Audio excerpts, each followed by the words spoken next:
Hi y'all, it's Curious Raven again with Raven Investigates. We are going to cover the story of Kara Robinson, who survived a kidnapping attack. This woman is so brave, and I'm hoping that the things that she did will help someone else if they're ever in this horrible situation. I hope y'all had a good week. This happened in 2002, June 24th. Richard Evantis kidnapped 15-year-old Kara Robinson from her friend's front yard in South Carolina. She was at a friend's house, and her friend, it was the weekend, and she was spending the night, and her friend's mom left. You know, they have always been responsible, and her mom felt that they had some freedom to roam around. You know, it was 2002. It was more safe. That's all I have to say. The girls woke up and they decided they wanted to go to the lake, go swimming. Well, Heather is Kara's friend that she was staying with. She said, look, you can't go anywhere until you go outside and water the plants for me before you leave. Well, Kara said that her friend Heather needed to get in the shower. So she offered, hey, I'll go outside and water the plants while you get in the shower. You know, kill two birds with one stone. Kara said that she noticed a car. It drove past her, and then she said she noticed that it was going out of the neighborhood, but then, very quickly, she said that the car started coming back. It pulled into the driveway where she was actually outside watering plants by herself, and the guy got out, and he was wearing a button-down t-shirt. You know, it was tucked in. He looked very nicely dressed. And she said that she felt safe. She didn't feel like nothing was weird. She even said that he was handsome. He came over to her and said, I have some magazines and I saw you outside and I just wanted to give these to you. Is your mom or dad home? And unfortunately, Kara said no. This is not my house. This is my friend Heather's house. And then he said, well, what about her mom? And unfortunately, Kara said no, she's not home. Guy knows that both the girls are there by themselves. And I feel like that was a big mistake on her behalf, but a lot of people want to tell the truth. And if someone asks you a question, it's just a kind of a reaction to say the truth. You know, these days we're really into stranger danger. My kids know what to look for and not to do, and back then we didn't. 2002, you know, I was in, I think, the 9th grade. And yeah, I knew when someone freaked me out, but I didn't. It wasn't like hammered into my head, stranger danger like it is these days. So I know she's a smart girl because this story gets crazy. Kara said that he was like, well, I can just give them to you and you give them to her mom. And then, you know, Kara was like, okay, I'll take them inside. So she took the magazines. She said the man moved closer. And then that's when Kara felt like spidey senses, you know, like something was wrong. She said he kind of entered my personal space, and that was like, okay, this feels a little awkward. But then again, he is handing me something, and he came to hand me the brochures with his left hand. But then, with his right hand, he pulled out a handgun and put it to the side of my neck. Then he directed Kara to his car. Kara said that she felt like there was no question that she had to do what he said because he had a gun. And her only thoughts were prayers to God that she gets away from this man. Unfortunately, Kara was put into a Rubbermaid container in the back of his car. Could you imagine being stuck in a Rubbermaid container? Kara said that when she was in the container, she was trying to remember every stop, every turn, so she could kind of tell people where she was. She was trying to take note of these things. She stated, I was pretty familiar with the area, and so I tried to pay attention to where he was going. That way I would know where I was, and I felt him get on the interstate. He drove maybe 10 to 15 minutes before he stopped, and when he stopped, he opened the container, and I could see that he pulled over off on the side of the road, or maybe there were some trees or something, and that was like the first time he spoke to me. He said, I'm going to tie you up and I'm going to gag you. And then he reminded her that he had a gun. She said that he was acting very, very calm and that she needed to go along with what he said. She said she needed him to believe that I wasn't going to try anything, so I just went along with him.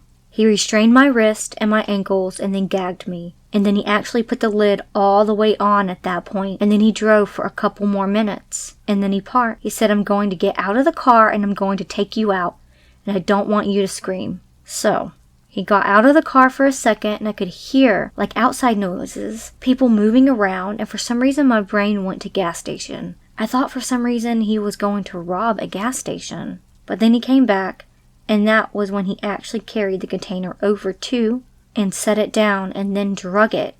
And at that point, I could tell that he drug it over concrete like the texture. And I could feel him drag over a threshold. And then the sound changed. And then I heard him shut a door. By now, you already know this man kidnapped her and actually brought her into some type of house. She said that when they got in there that it was a couple more minutes and then he opened the container and he told her, I'm going to take the gag out, I'm going to take the restraints off, but remember that I am the one with the gun.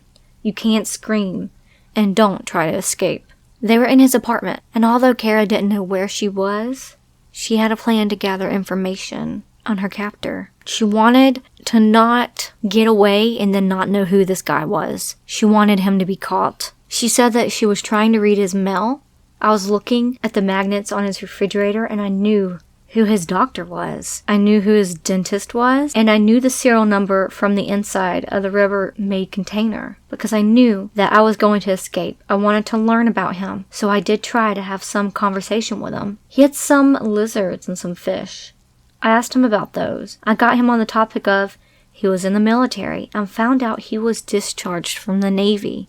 And she said that he engaged in conversation with her. He was cordial to me. That sounds so crazy, but he was polite. Supposedly he asked her a bunch of questions. And he was writing down the answers. My name, and whose house I was at, and if I had any previous sexual experience, if I had a boyfriend, and wrote it all down. Kara knew that she would probably end up being sexually assaulted. Because in her mind she knew people don't kidnap young girls just to kidnap them. So she was preparing herself to know that it was going to happen, to accept it. And unfortunately it happened. With a gun and a knife at this man's reach, Kara said that he repeatedly raped her over and over again for hours. Kara stated that she definitely placed a high value on her survival. At one point he said, we're going to watch the news, and we're going to see if you're on the news. Let's see if anyone misses you. And I had been kidnapped 8 hours earlier, so of course I wasn't on the news at that point. And he was like, well, nobody misses you. You know, continually he told me that he was going to let me go. And he said, and then it's your choice what you do. He said, you can go to the police, and you can always be the girl who was raped. And so it always stuck in my mind that there was going to be the stigma attached to me. From then on, I was going to be the girl who was kidnapped, the girl who was raped. To me, this is disgusting. This man was trying to get into her head, make her feel less worthy of who she is, made her kind of scared to tell people. I think he was trying to groom her into not telling anybody. He thought maybe her pride was more important than him getting caught. But you know what? Stay tuned. This man is wrong. Through all of it, Kara stayed strong, and her strength was challenged when he put her back in the container. Kara said there was one point that she definitely lost it and had a panic attack. He told her he had to go make a phone call, and at that point, he put me back into the container, and he said, you've been good so far. Basically, if you promise that you're not going to scream, I won't gag you or anything. He put her in the container, and at that point, the lid was mostly on. But I started to basically hyperventilate and have a panic attack. He came back in there and said, what's the problem? And I told him, I can't breathe.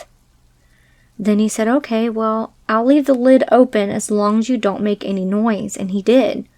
Then we went back and continued his phone call. I must say, this man had a lot of, probably felt so powerful at that moment that he just felt that she wouldn't scream or wouldn't do anything. He figured she was terrified, and he felt a lot of power over her. At this point, he got done with his phone call, and she stated he put handcuffs on her wrist and had a rope coming up from the bed frame. And on the end of the ropes, there was one of those C-clamps. And so that was attached to the headboard, to my handcuffs. So the hands were kind of above my head, and the restraints were on my right leg, which was attached to the bottom of the bed. And then he was just like, okay, we're going to go to sleep.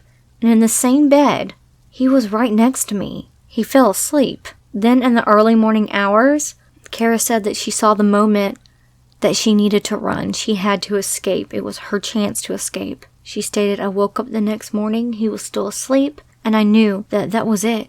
That was the time. At the most feasible time, she ran for it. But in order to leave without waking the sleeping monster, she stated she couldn't make a sound or much movement. Kara said that her hands were kind of above her head, and the first thing that she did was try to reach my hand to unscrew the C-clasps, and she couldn't quite do it. There was just enough room that she could kind of get it to her mouth, and she used her teeth to unscrew it. She still had her hands in the handcuffs, and then she was able to kind of slowly wiggle down, and then she kind of slid out of bed without waking him. So by this point, she's out of the bed. She stated she got her clothes back on and went into the living room, went to the door, and right beside the door, there was a coat closet, and it had one of those accordion-style doors on it, and it was metal. It's kind of a noisy door. And there was stuff like the vacuum cleaner and Rubbermaid container was also right there in the little foyer area. So she moved the container and she pushed the vacuum in and unlocked the door. She also stated that she knew that when she did this, it was going to make noise, especially when she closed the door. So basically in one motion, she closed the door and opened the other one, and his bedroom window looked out into the front door basically. So I just knew he was going to wake up when he heard that, and I knew he was going to be able to see me. So I just knew as fast as she could, and she ran, said Kara. She ran. In her bare feet, Kara ran for her life. I just thought for some reason he was going to wake up and he was going to shoot me through the window. But she was out. Kara ran, scanning the parking lot for anyone who could help. Then she spotted a car. I ran out in front of the car and waved my arms and stopped them. And to the driver, I said I was kidnapped. I just came from that apartment, and I turned and pointed to it. It was a guy in that apartment right there, so remember it. They were, of course, very shocked. You know, because they saw a young girl with handcuffs dangling from her hand, clearly upset. It was a man. They drove her to the Richland County Sheriff's Station. But the reaction she gets is not the one that she suspects. Kara stated, the deputy that was there, I felt he did not believe anything that I was saying. And I was like, I still have handcuffs on one of my wrists, said Kara. And I just felt like he didn't believe me. It was definitely pretty infuriating because I was like, here I am. Like, I've actually done what I set out to do. Like, I escaped and now I'm in an area that should be a safe zone, and now I'm being treated like I'm lying about this. The deputy calls Kara Robinson's mom. Her missing daughter has been found. The most emotional part was whenever they called her. They said, we have your daughter, and I could hear her over the phone. I could hear her say, Kara? You have Kara? And that was the most emotional moments for me. Before deputies took Kara to a hospital, they took her back to where her 18-hour horror had taken place. Kara said the investigator said, we were going to put you in the car real quick and we're going to head over to the apartments and we're going to see if we can find this guy. And I said, you know, the guys that brought me in, I showed them what apartment. And of course, they were in shock. So we went back to the apartment complex. We were trying to identify it. And I was like, I'm not going to remember because I crammed so much information in my brain at this point. Remember, Kara memorized all that she could about her kidnapper. And so her brain was kind of in overload. Kara stated, I knew that there was a woman living here. I knew that she had red hair, 'cause I saw the long red hair in the hairbrush, said Kara. So whenever we're able to go back to the apartment complex, I wasn't able to point out the specific one. There was a property manager riding around on a golf cart. And so the investigator stopped him and said, this is information that we have. Do you know what apartment it is? The apartment manager was like, yep, I know exactly what apartment that is. After Kara Robinson described her kidnapper's physical appearance and the red hair she saw in a brush, the apartment manager led investigators right to the monster's front door. It was his apartment that he shared with his wife, said Deputy Chief Stan Smith. But by the time the cops had arrived, the man was gone. He had woken up and realized that he had to get out of there, said Smith. But the clues Kara's abductor left behind were quite abundant and vital. Investigators learned his identity, Richard Mark Evanitz. We began to gather information about where he worked, got some telephone records, different cars that he had access to, said Smith. Then, in a metal footlocker, investigators found a clue to a potentially even more sinister past.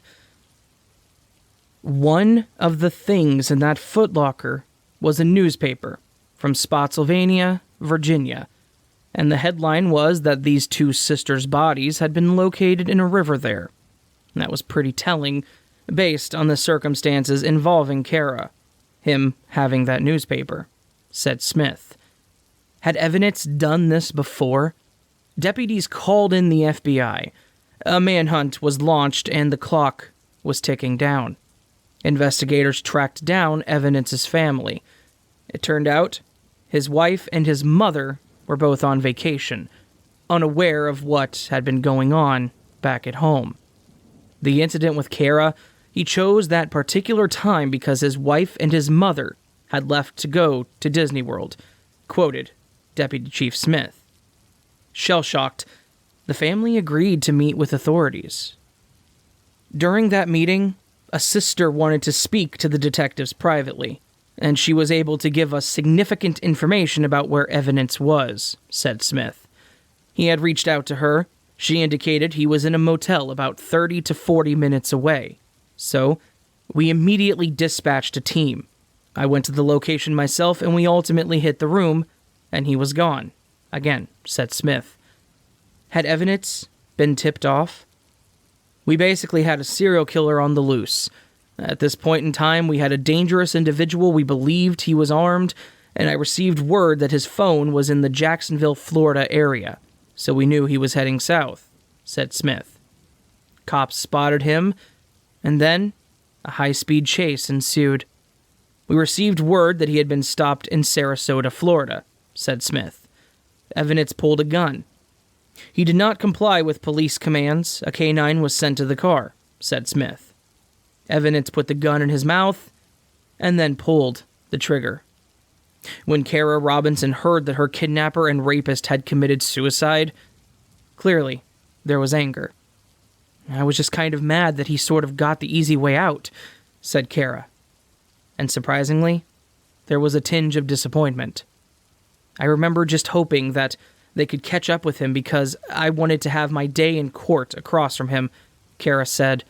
I wanted him to look at me across the courtroom and know that choosing me was his biggest mistake.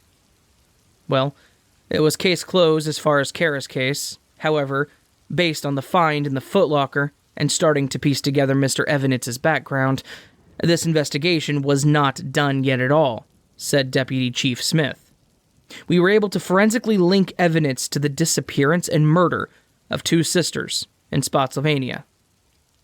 This was the unsolved case of 15-year-old Kristen Lisk and 12-year-old Katie Lisk, who were abducted from their front lawn and eventually murdered by Richard Evanitz.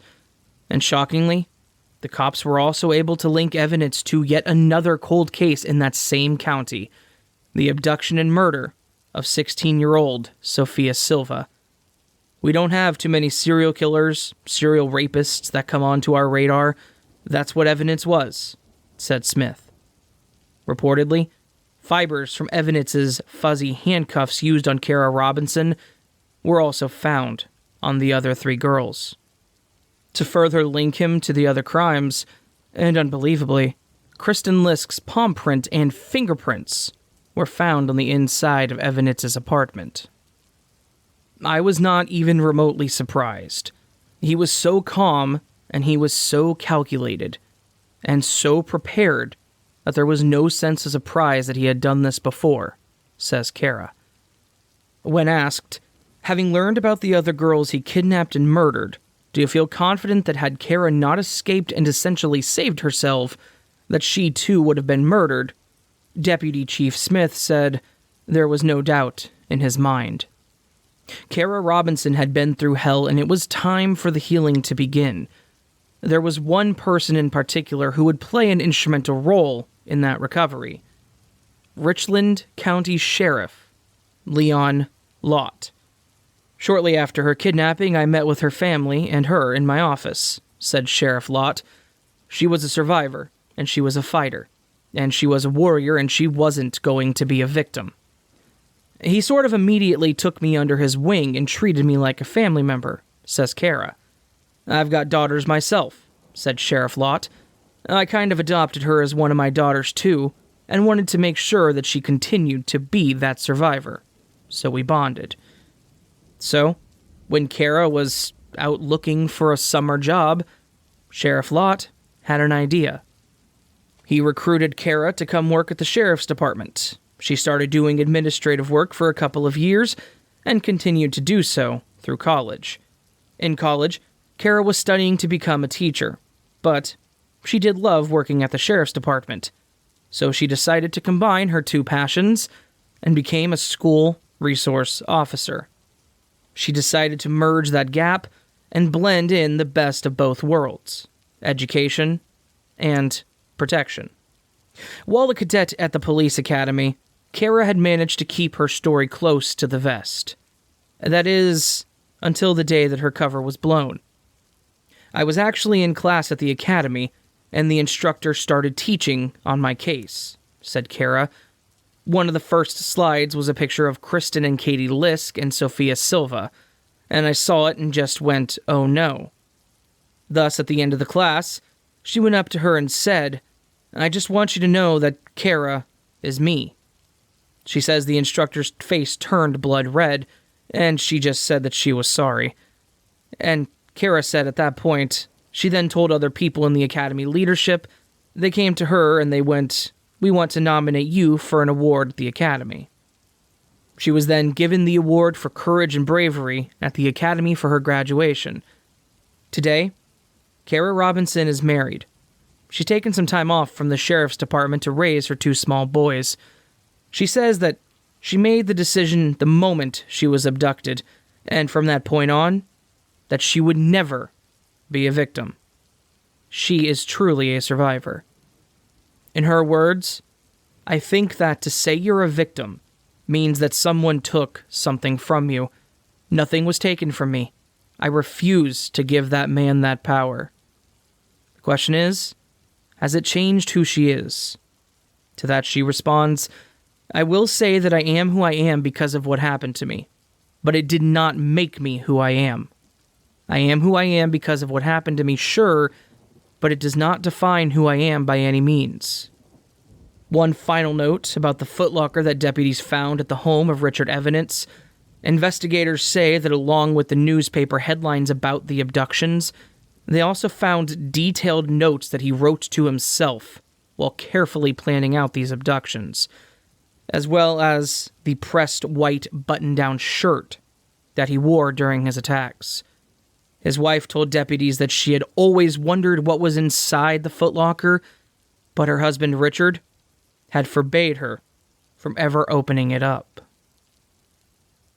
Alright, recap. On June 24th, 2002, Richard Evantis kidnapped 15-year-old Kara Robinson from a yard in South Carolina. He took her to his home before raping her repeatedly, then tied her to the bed before falling asleep, allowing her the opportunity to escape and alert authorities. Meanwhile, discovering her escape, Ivanez fled to Florida. He was tracked to Florida on June 27th and was involved in a high-speed chase by the Sarasota police.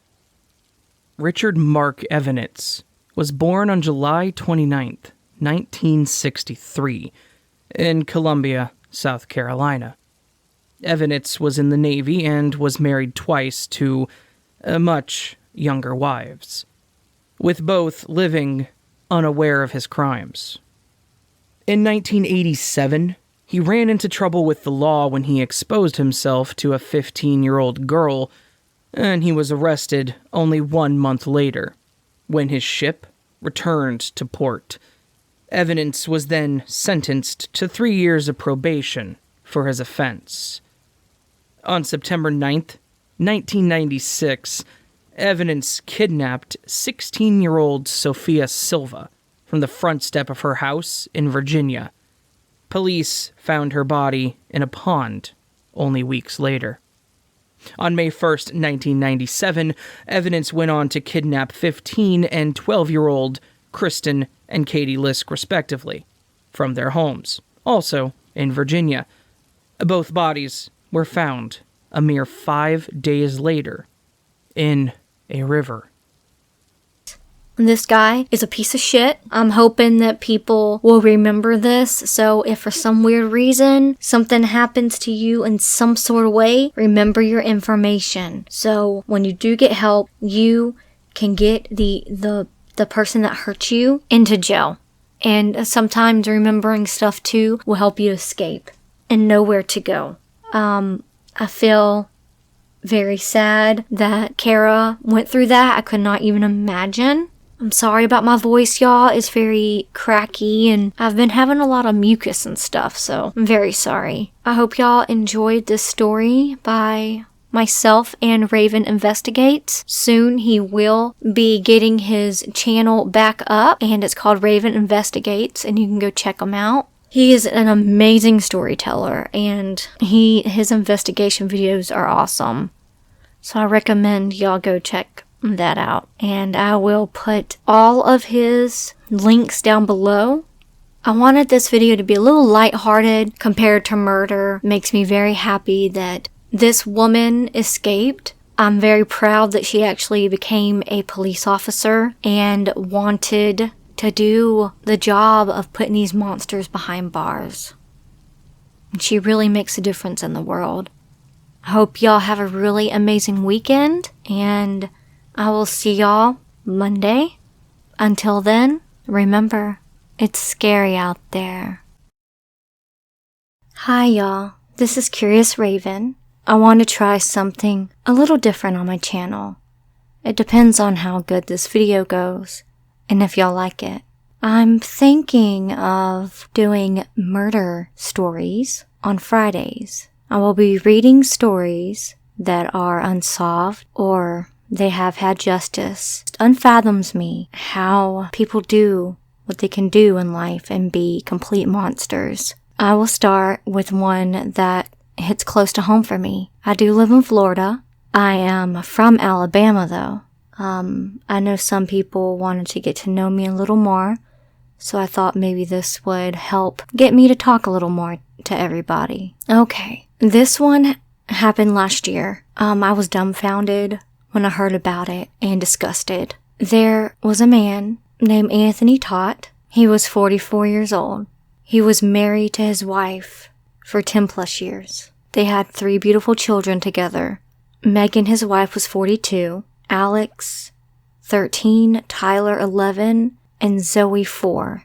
They were reporting missing on January 6th from the gated community of 7,400 people on the outskirts of Disney Hollywood Studios theme park. They lived in Celebration, Florida.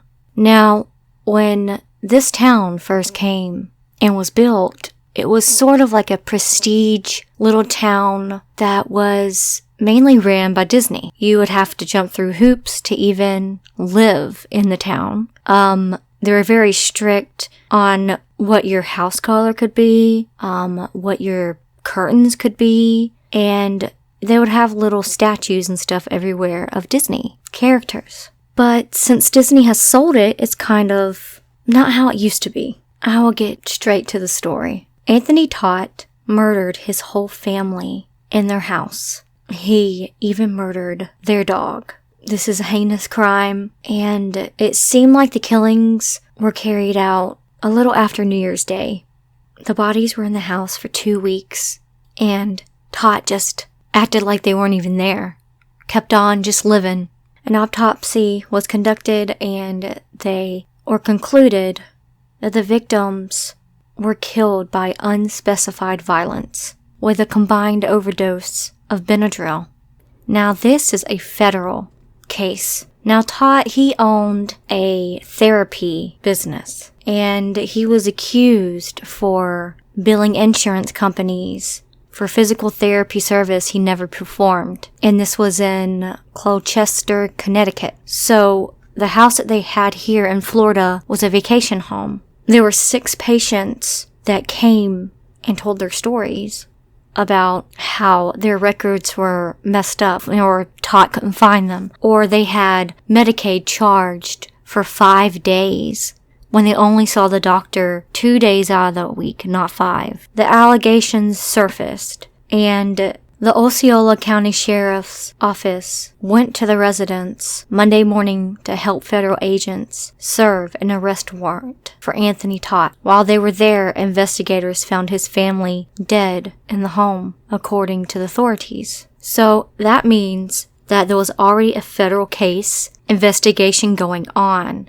and they went to go serve him a warrant for his arrest for the allegations that were brought upon him in Connecticut. And when they were there doing that, I guess, this is just me. I'm thinking how it went down. I'm not saying that it went this way, but I'm thinking that they might have smelled the dead bodies.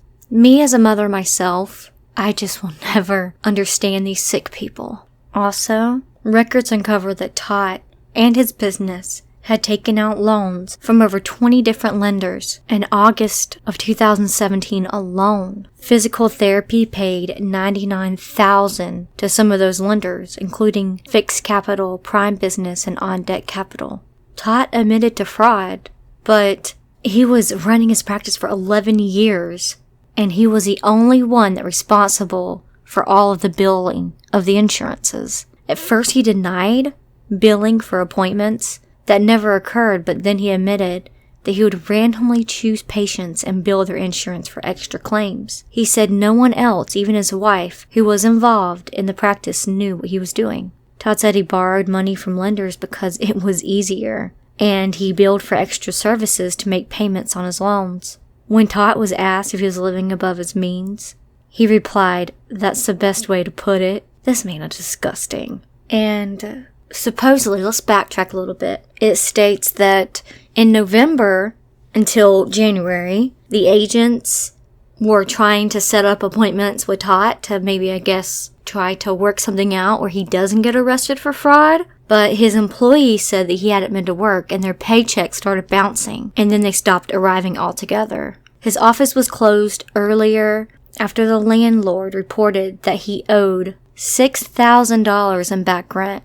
This sorry of a man tried to actually blame these murders on his wife, saying that she gave the kids Benadryl in some tainted dessert and murdered them while they slept, and then took her own life. He said that she separated them, woke them up at 11:30 p.m., stabbed, and then suffocated each one. He also stated at the news of this that he ran to the bathroom and puked. And then the dog that he murdered, just to put this in here, was named Breezy. Murdered his family dog. That's just... Either the dog was trying to fight what he was doing to those poor babies and his family, that he had to kill the dog. That's the only thing I can think of why he would just randomly murder his dog It was funny because Todd wrote his dad a letter and said that he was 1,000% innocent of all of the preposterous charges and wants to correct all inaccuracies from the creative writing machine. It was stated, Todd said, and then it was stated that he was blaming the police, saying, "Oh, they just want to score a big win by arresting him." Todd portrays himself as a doting, if flawed, husband, and Megan Todd as sickly and in need of constant care, having for years suffered from a wide variety of illnesses, including Lyme disease and depression. Her illnesses prompted the family's move to Florida from Connecticut. It was determined she was going to get better, and she was, though. The good days were amazing, but the bad days were even more depressing for her. The day of the killings he wrote as phenomenal day at their home on Reserve Place, stating that his wife woke up without pain for the first time in months and the family spent time together. Todd said he went to a nearby condo that they owned after dinner to do maintenance tasks and retrieved a Mickey Mouse necklace that Zoe had been begging for, intending to stay there, but returned to the house after realizing he'd arrived at the condos without his tools. At home, he said he found his sons playing basketball and joined them, then sent them inside when it got dark. They said Mom was preparing dessert and was I going to join them. He wrote, he said no, that he was trying to lose weight. And Todd stated that he fell asleep and supposedly he does physical therapy with his wife around 4:30 a.m. and he supposedly was so upset that he would get a scolding, so he ran home to go do the therapy with her. He said that he saw the pie on the kitchen table, but it smelled weird because it was a Benadryl pudding pie. He claimed he found his wife at the top of the stairs, which was when she confessed to having killed their children. He said he discovered the kids dead in their beds with no signs of struggle, and he wiped their faces with a washcloth and worked to make them look more comfortable. As he did so, he said Megan Todd calmly checked on him, asking if he was okay. "No, you murdered our children," he said. He replied. His wife responded, "I released their souls."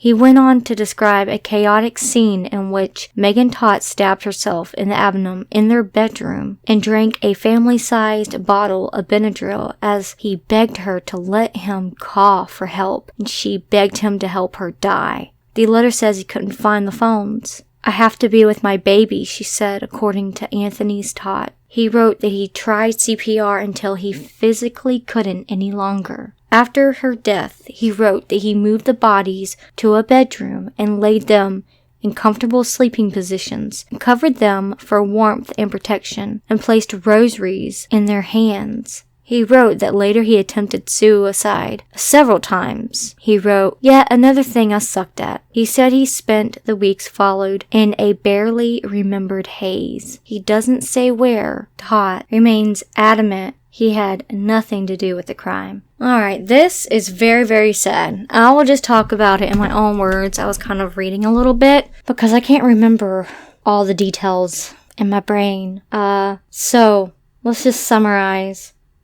This man was married for a long time, stated his wife was ill and crazy, and for some reason killed his kids while he was away fixing something in another place. He was just trying to have an alibi. That's what that was. I'm not sure how the dog was killed, but that's just something so sad. And those poor babies. I will have a photo that's attached to the video, and they just seemed like such a happy family. The mom seemed happy, the babies, the kids seemed happy. Just because this man was going to have to go to jail, my opinion, I really do believe he snapped. He didn't know how to get out of disappointing his family because he knew the police were coming after him because of all of the fraud. And then he was losing everything. This man is disgusting. Until this day, he still says that he had nothing to do with the murders. But God sees.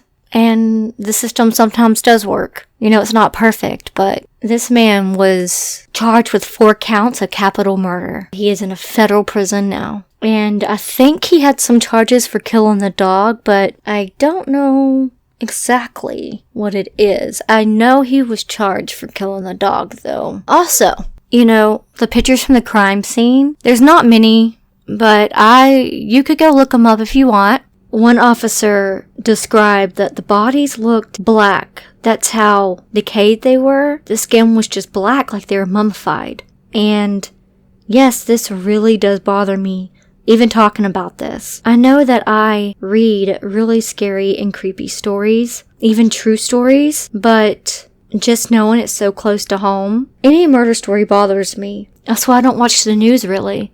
It's very depressing. There are real monsters out there. You gotta make sure that you are observant of other people, because you never know who might have their eye on you and targeting you. So it's good to just be aware. It's really sad that this man felt like he had no way out, but to just, instead of disappoint his family, just kill them all. 4 souls, 5 if you count the dog, are gone because of someone that's sick and selfish. It breaks my heart. If this video goes well, let me know. Remember, like and subscribe to my channel. And any request, I can always kind of dig up some information about other murders that you want to know more about, and I can read them. It doesn't matter if it's as old as the Titanic. So, just let me know. It was good to be able just to talk to the mic and not be reading a story, kind of, so y'all can see my personality a little bit more. Alright, well, I will sign off, and remember, it's scary out there. Alright, I'm gonna go ahead and start talking about this murder. This murder, it's kind of really messed up. There's a lot of issues with this murder. Alright, this murder, it happened on Valentine's Day of 2019. And, okay, we have 4 people involved. It happened in West Virginia. We have a girlfriend named Amanda McClure and Amanda's boyfriend, Thomas McGuire, Amanda's sister, Anna, and Amanda's dad, Larry. Now, let me do a backstory. Amanda's dad, Larry, he was a pedophile. How can I say it? He was. And he actually was 9 years in prison, just got out of prison when all this happened. He was a sick man. I mean, it doesn't really say what kids or who his victims were.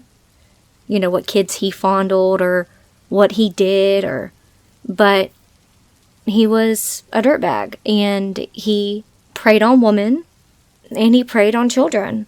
The victim of this story is Amanda's boyfriend, Thomas McGuire. He was 38 years old. I don't really have a lot of background story about everybody, mainly the dad. That's it. That's all I have. So, what happened was Larry came back into his daughter's lives, and they ended up living together. For some weird reason, all of them ended up living together. Larry, Anna, Amanda, and Amanda's boyfriend, Thomas McGuire. They still don't really know what happened, why Thomas ended up being murdered. They have some suspect on why he was murdered. The motivation of it, but we will get to that. Like I said, this happened on Valentine's Day of 2019. Girlfriend Amanda just actually was sentenced to 40 years for second-degree murder of this year. So this was something that happened very, very recently. Unfortunately, something happened. Larry was very jealous of Thomas getting his daughter's affection. There is a lot of incest in this. Incest in between Larry and Amanda. And to be honest, Larry and Amanda actually ended up getting married. I don't know how, because in West Virginia, that is illegal. Highly illegal.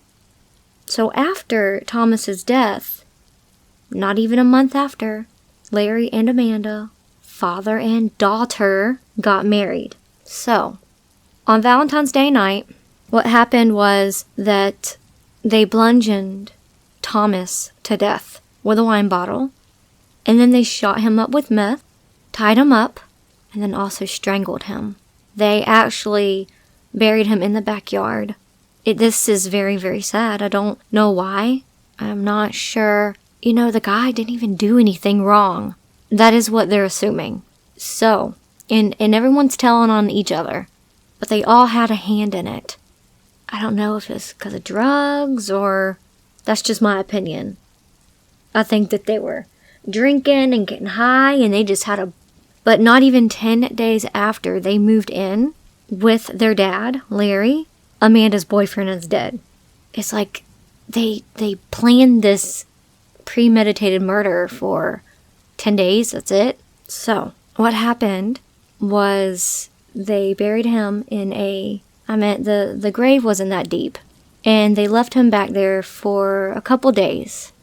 But then, for some weird reason, after he was dead, they dug him back up. And they decided to stab him and dismember his body after he was already dead and buried. You've got to be a really sick person. There was something wrong with all of these people. Something wrong in their heads. I mean, who does that? You've already killed him. Why would you dig him up and do some more and then bury him again? It's disturbing. To me, it's disturbing. What happened was 7 months after Thomas passed away, they found him buried in their backyard. I guess the police. It doesn't really give specifics of how he was found, just that he was found. Thomas had family. Thomas had a mom. She was worried about him and decided, I guess she's the one that called the police and they went to go search for him. Duh, you're guilty. It's in your backyard, What kind of psycho runs around and decides they want to bury some random person in your backyard? I feel really bad for this Thomas guy because there was no motivation. The only motivation is that Amanda wanted to marry her dad. And this really happened.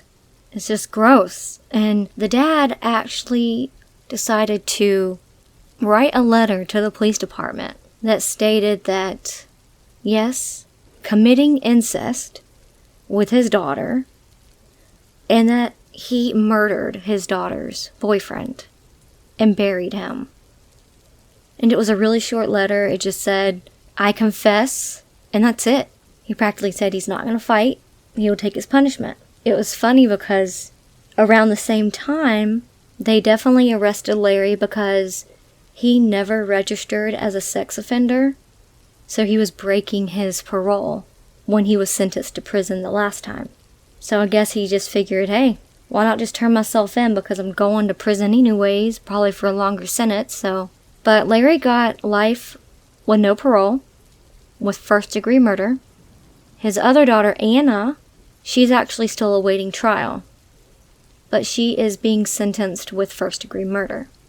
Amanda, she actually got a lesser sentence. To me, I feel like maybe she said something and it pointed towards her dad, and that's why the boyfriend was found. But around the same time, Amanda, she was brought in on second-degree murder with 40 years. And that's it, just 40 years. And she was 32 years old. It's so messed up. A dad marrying his daughter.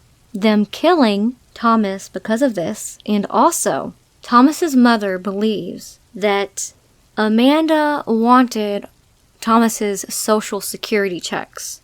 And that's one reason why they killed him. Because the mom said that even though Thomas was dead for 7 months, each month that he got his social security check, they were being cashed. I'll talk to y'all later. I will see y'all. Please like, subscribe to my channel. Just remember, it's scary out there. Hi everybody, it's Curious Raven with another true crime. This one is about a little girl named Victoria Martens. She has been brutally murdered by her mother, her mother's boyfriend, and the boyfriend's cousin. Viewer discretion is advised. Victoria was a 10-year-old little girl. On August 24th, 2016 was when she passed away. She was born August 23rd, 2006. So she passed away on her birthday, her 10th birthday. A 911 call came through from one of Victoria's mother's neighbors in the apartment complex. And you can actually hear Victoria's mother, the neighbor, said, "Who's in the apartment?" talking to the 911 dispatcher. And, "How old is she?" And the mom said, "My daughter, and she's 10 years old." 911 was called because there was smoke coming out from underneath the apartment door. When 911 got there, when they went in, they found a blanket on fire in one of the bedrooms. Unfortunately, they found Victoria, her body parts, in a bag, and they were trying to light it on fire to get rid of the evidence, I'm guessing. There's not a lot of backstory on this case. This case is kind of straight to the point, but when I was listening to it and I read about it, it really bothered me. Just disgusting. The perpetrators are Victoria's mom, Michelle Martens, her boyfriend, Fabian Gonzalez, and Gonzalez's cousin, Jessica Kelly. They were actually arrested at the scene and charged with first-degree murder, child abuse resulting in the bodily harm or death, kidnapping, tampering with evidence, and contributing to the delinquency of a minor. Jessica Kelly just got out of prison. She wasn't even out of prison for 4 days. And she was actually in prison for rape and assault.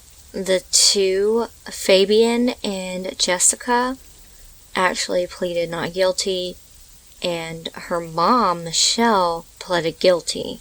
There was a witnesses that saw Jessica carrying Victoria to the apartment around 10 p.m. on August 23rd. Later that night, neighbors reported hearing screaming coming from the apartment shortly after, at around 4:30 a.m. On August 24th, Michelle and Fabian left the apartment and reported to neighbors that Kelly had attacked them with an iron.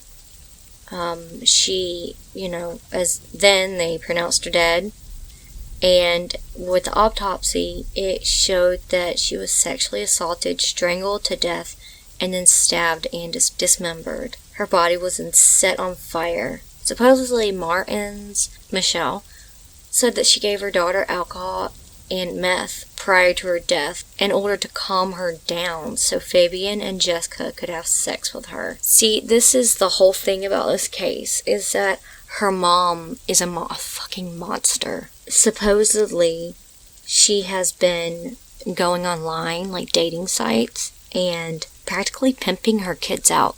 And she has a little boy. Thank God that little boy was not there that night. He was actually with his father. She literally told them that she would seek men online to engage in sexual acts with her two children, including Victoria, while she allegedly watched for pleasure. Her mom, her own mother that birthed her, wanted to watch for pleasure. Isn't that the most heinous, disgusting thing? It makes me want to throw up to think about it, to be honest. To know this little girl was only 10 years old, and these three people, something was going on. They said that Michelle met Fabian on Plenty of Fish, and then Fabian invited his cousin over, Jessica. The three suspects were held on $1 million cash-only bonds. All three of them were arraigned on September 16th, 2016. They all were tried separately. On August 14th, 2017, almost a year later, the judge decided that Michelle Martens would be tried first on July 30th, 2018. Gonzalez would be second in October 2018, and then Kelly would go on trial in January 2019. On June 29, 2018, Michelle Martens accepted a plea bargain to 1 count of child abuse, resulting in death. There was a huge investigation because, first off, when they did the autopsy, they did not find no meth in Victoria's system. So that means the mom lied.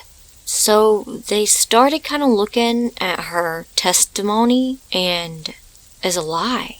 Like, what else did she lie about?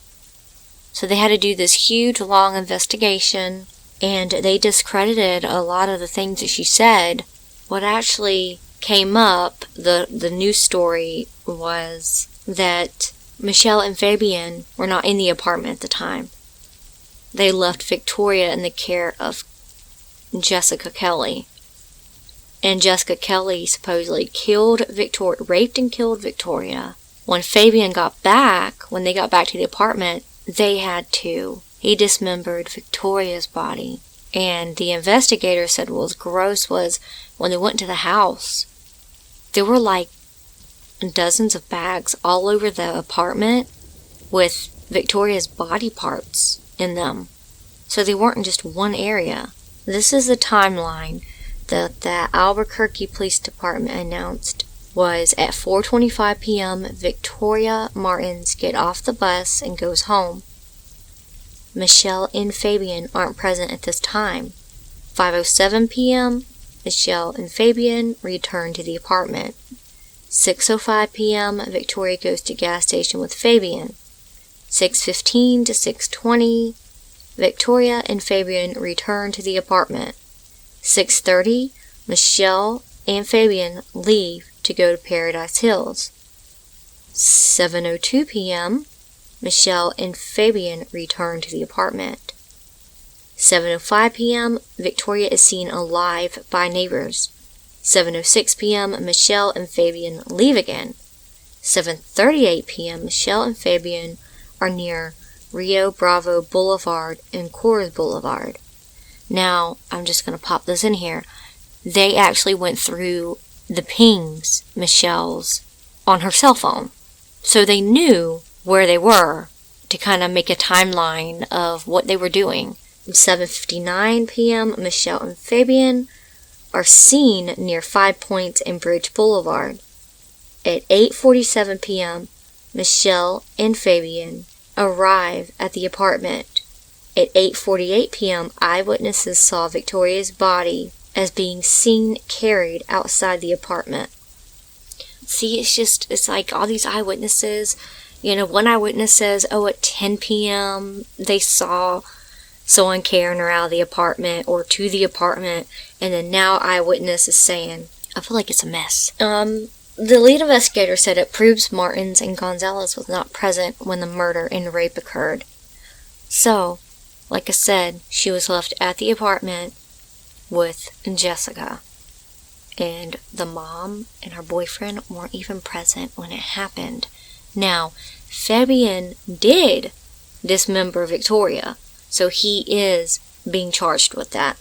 Michelle Martens is believed to have falsely confessed to actively participating in the murder. Martens will face 12 to 15 years in prison. What Michelle said was that she saw her daughter.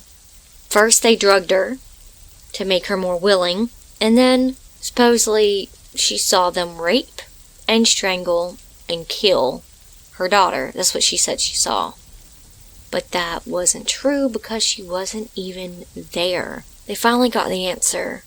What Jessica Kelly said that happened was a whole bunch of crock of shit to me. She said that while Michelle and Fabian were gone, and she was watching little Victoria, she said that an unknown man came in the apartment, killed Victoria, and then left the apartment.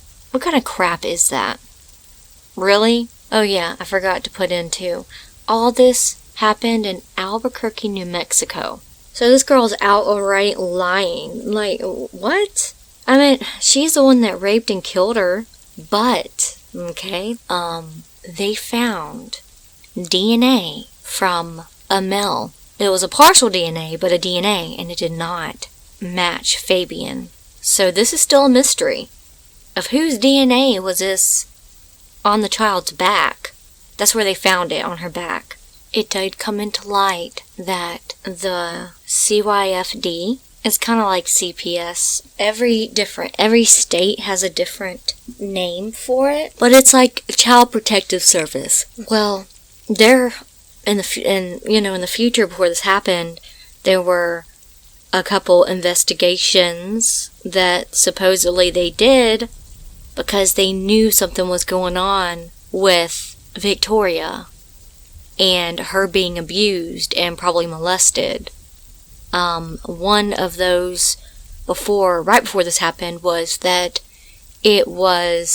someone called them and said that Victoria was being kissed by an older man, and there was more than one occasion where the police knew that there were reports about this.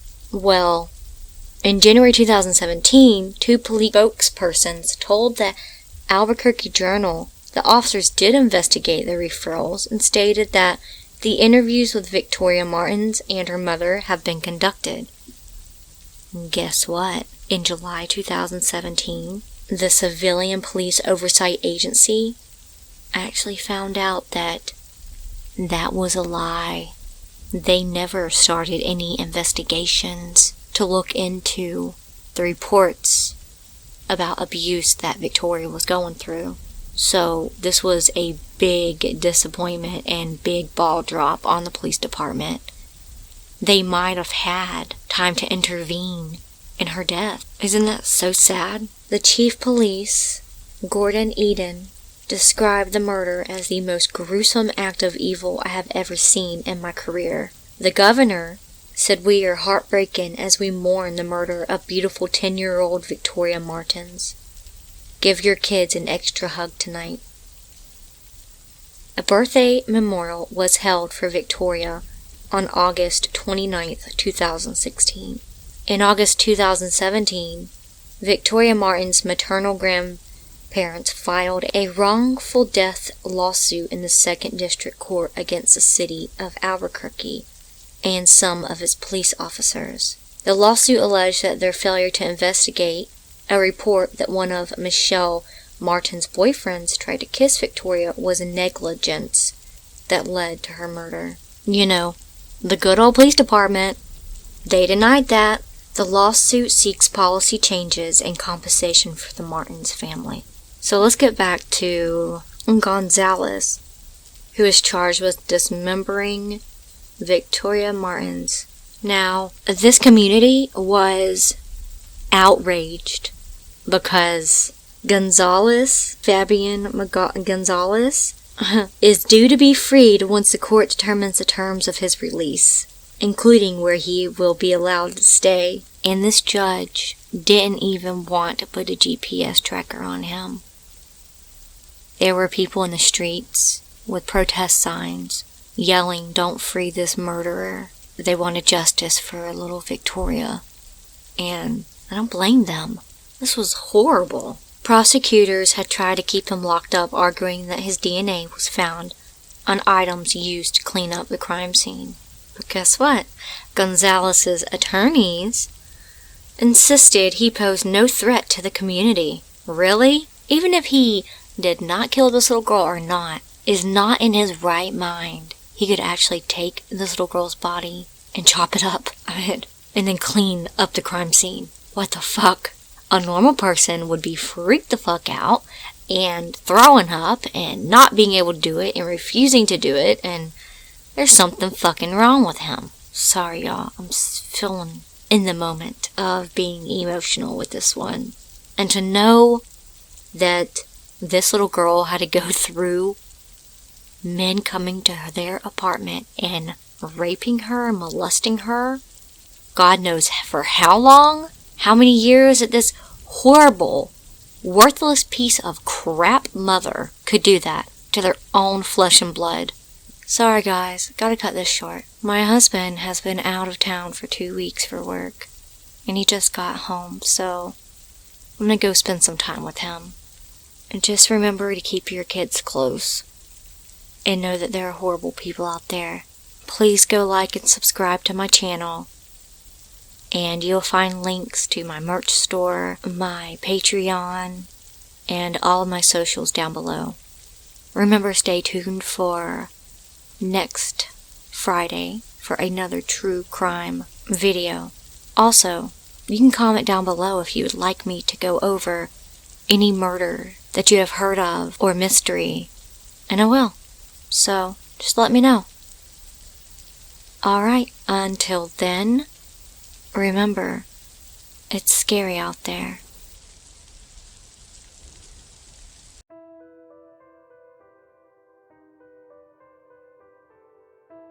Hi everybody, it's Curious Raven with another true crime video. This one is about a mysterious death, so let me go ahead and just get into it. The mysterious death of John P. Wheeler III. It was so baffling to so many.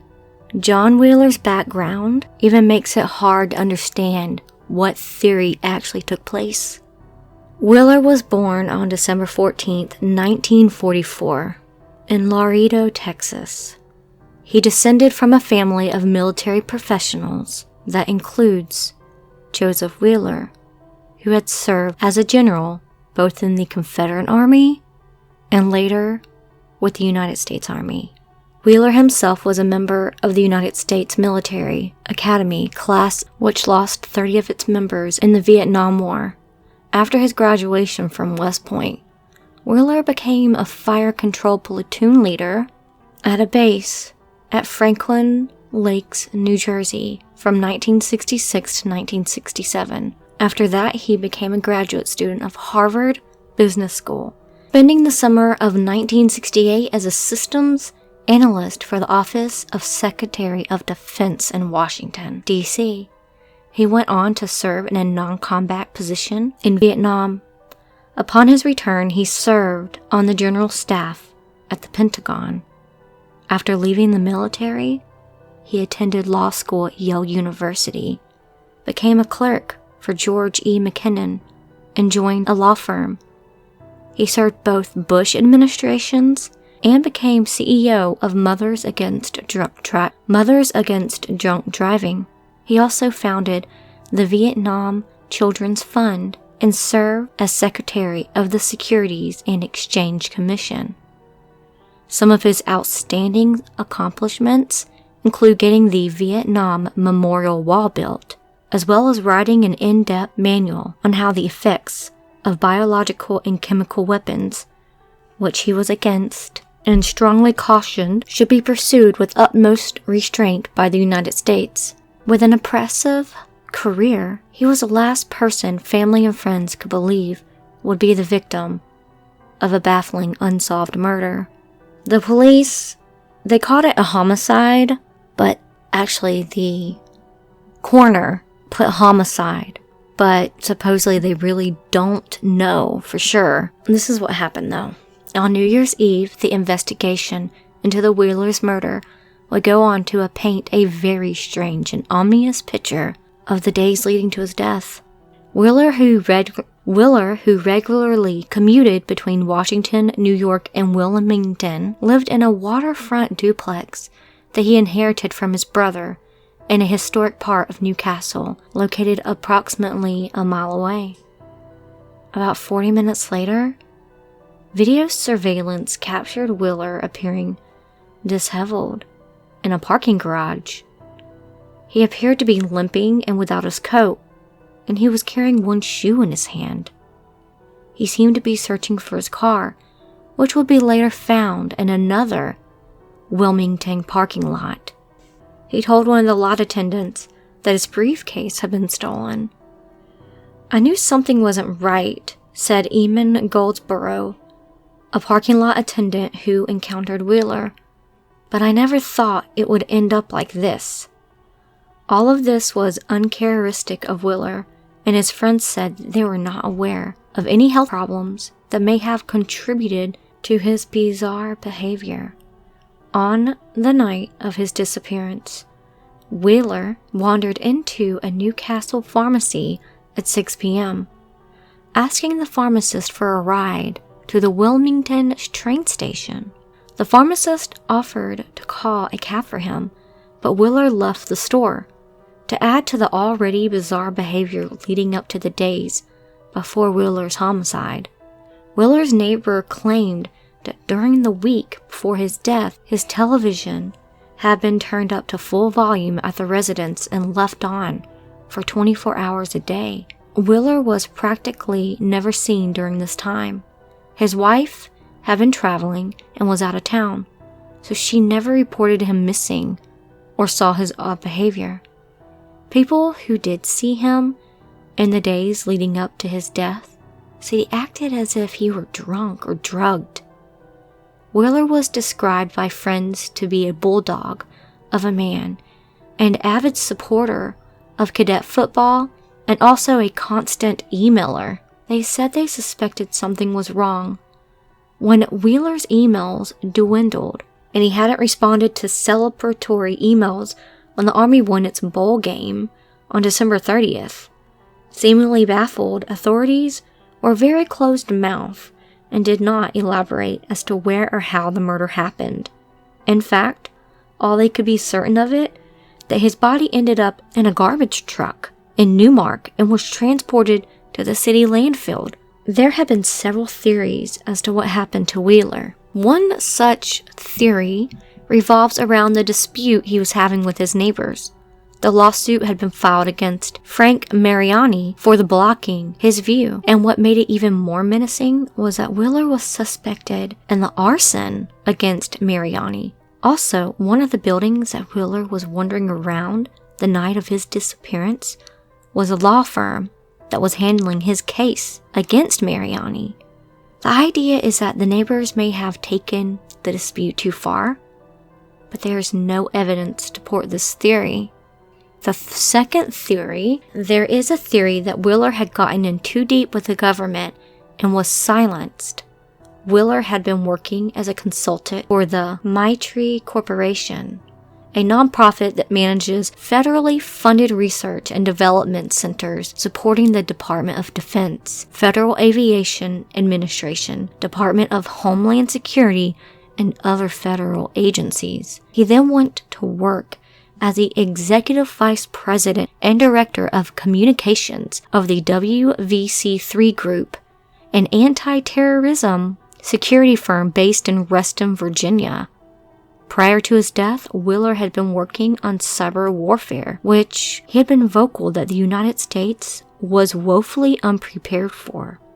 He was specifically working on detecting cyber intrusions and criminal activity on the nation's secured networks. Some think that this activity at the time of his death raised many red flags due to his work potentially impacting the upper echelons of the government.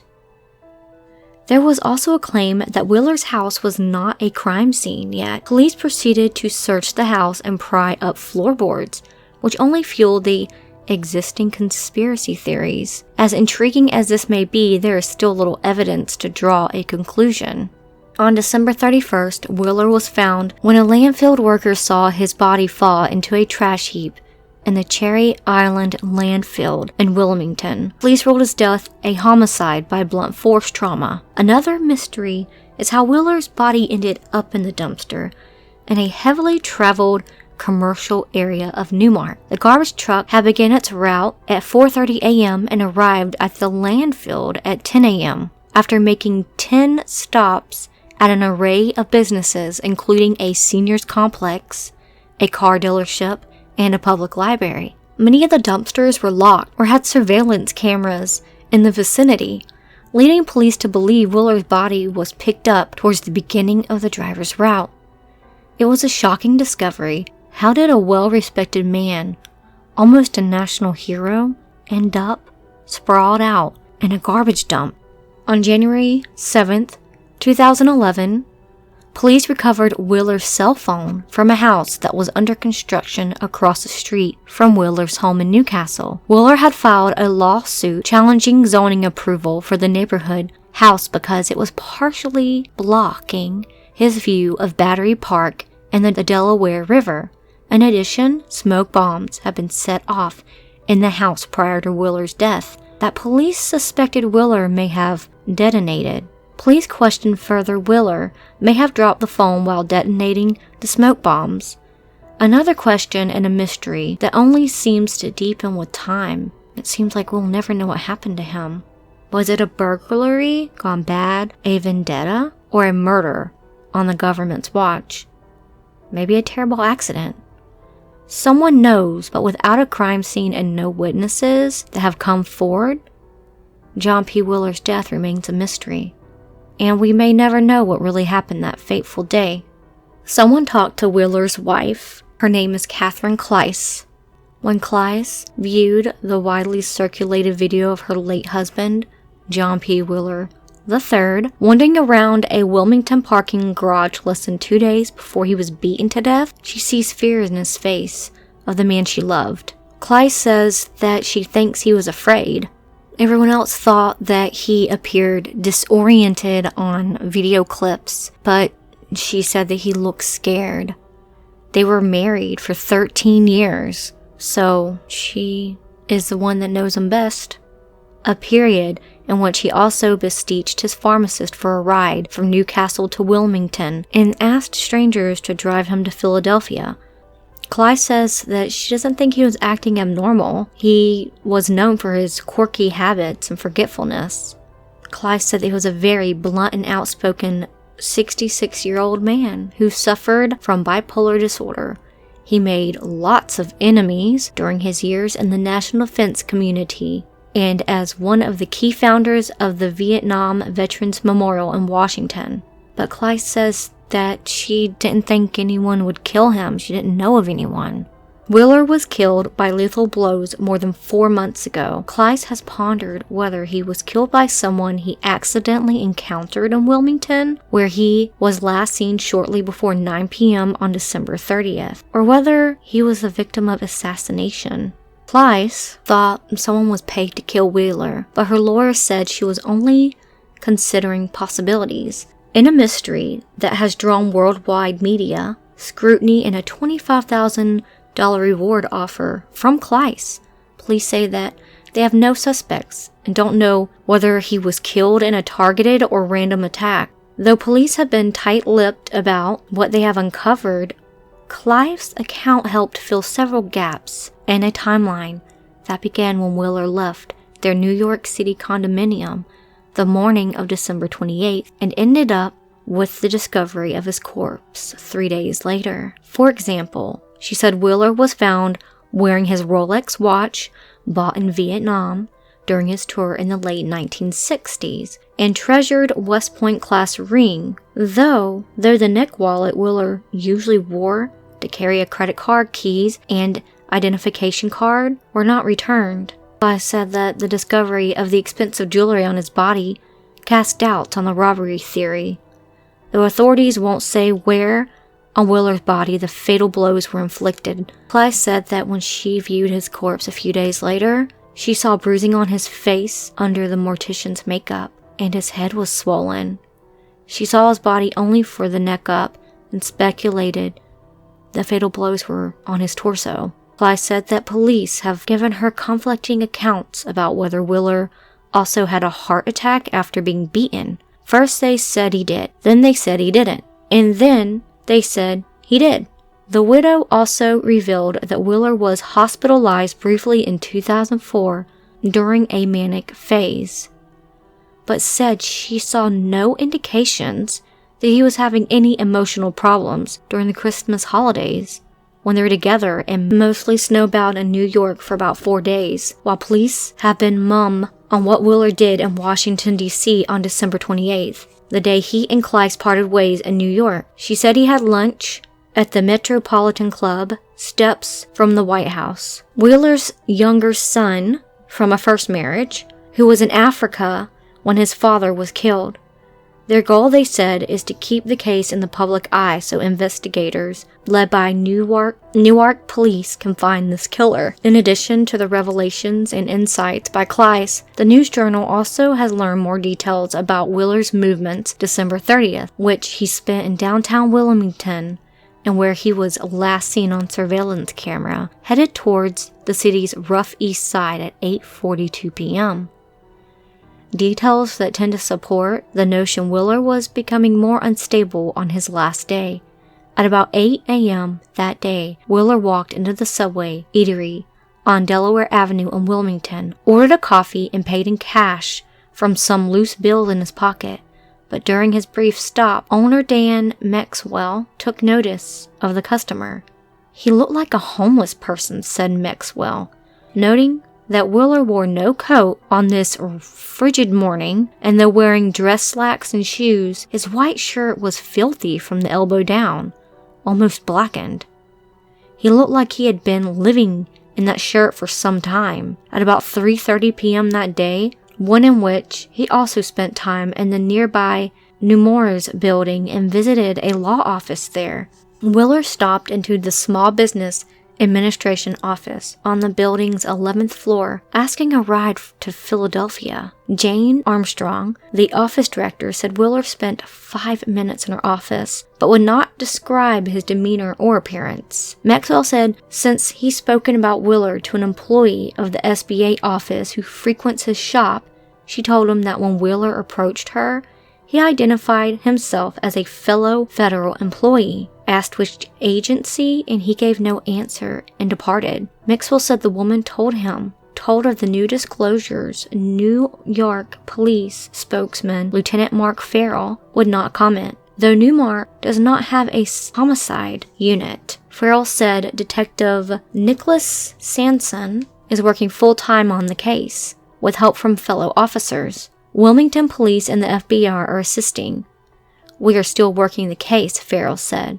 Farrell said inquiries at Wilmington hotels have not helped investigators find where Willer spent the night of December 29th, but Kleiss said she thinks he spent it somewhere in Wilmington indoors. That was unusual, she said, because he only went to Wilmington for one reason: to catch the train to New York or Washington. Kleiss said she doesn't know why Willer would have wanted to go to Philadelphia on December 30th, except to make his way to NYC, to meet and accompany her to a wedding in Boston.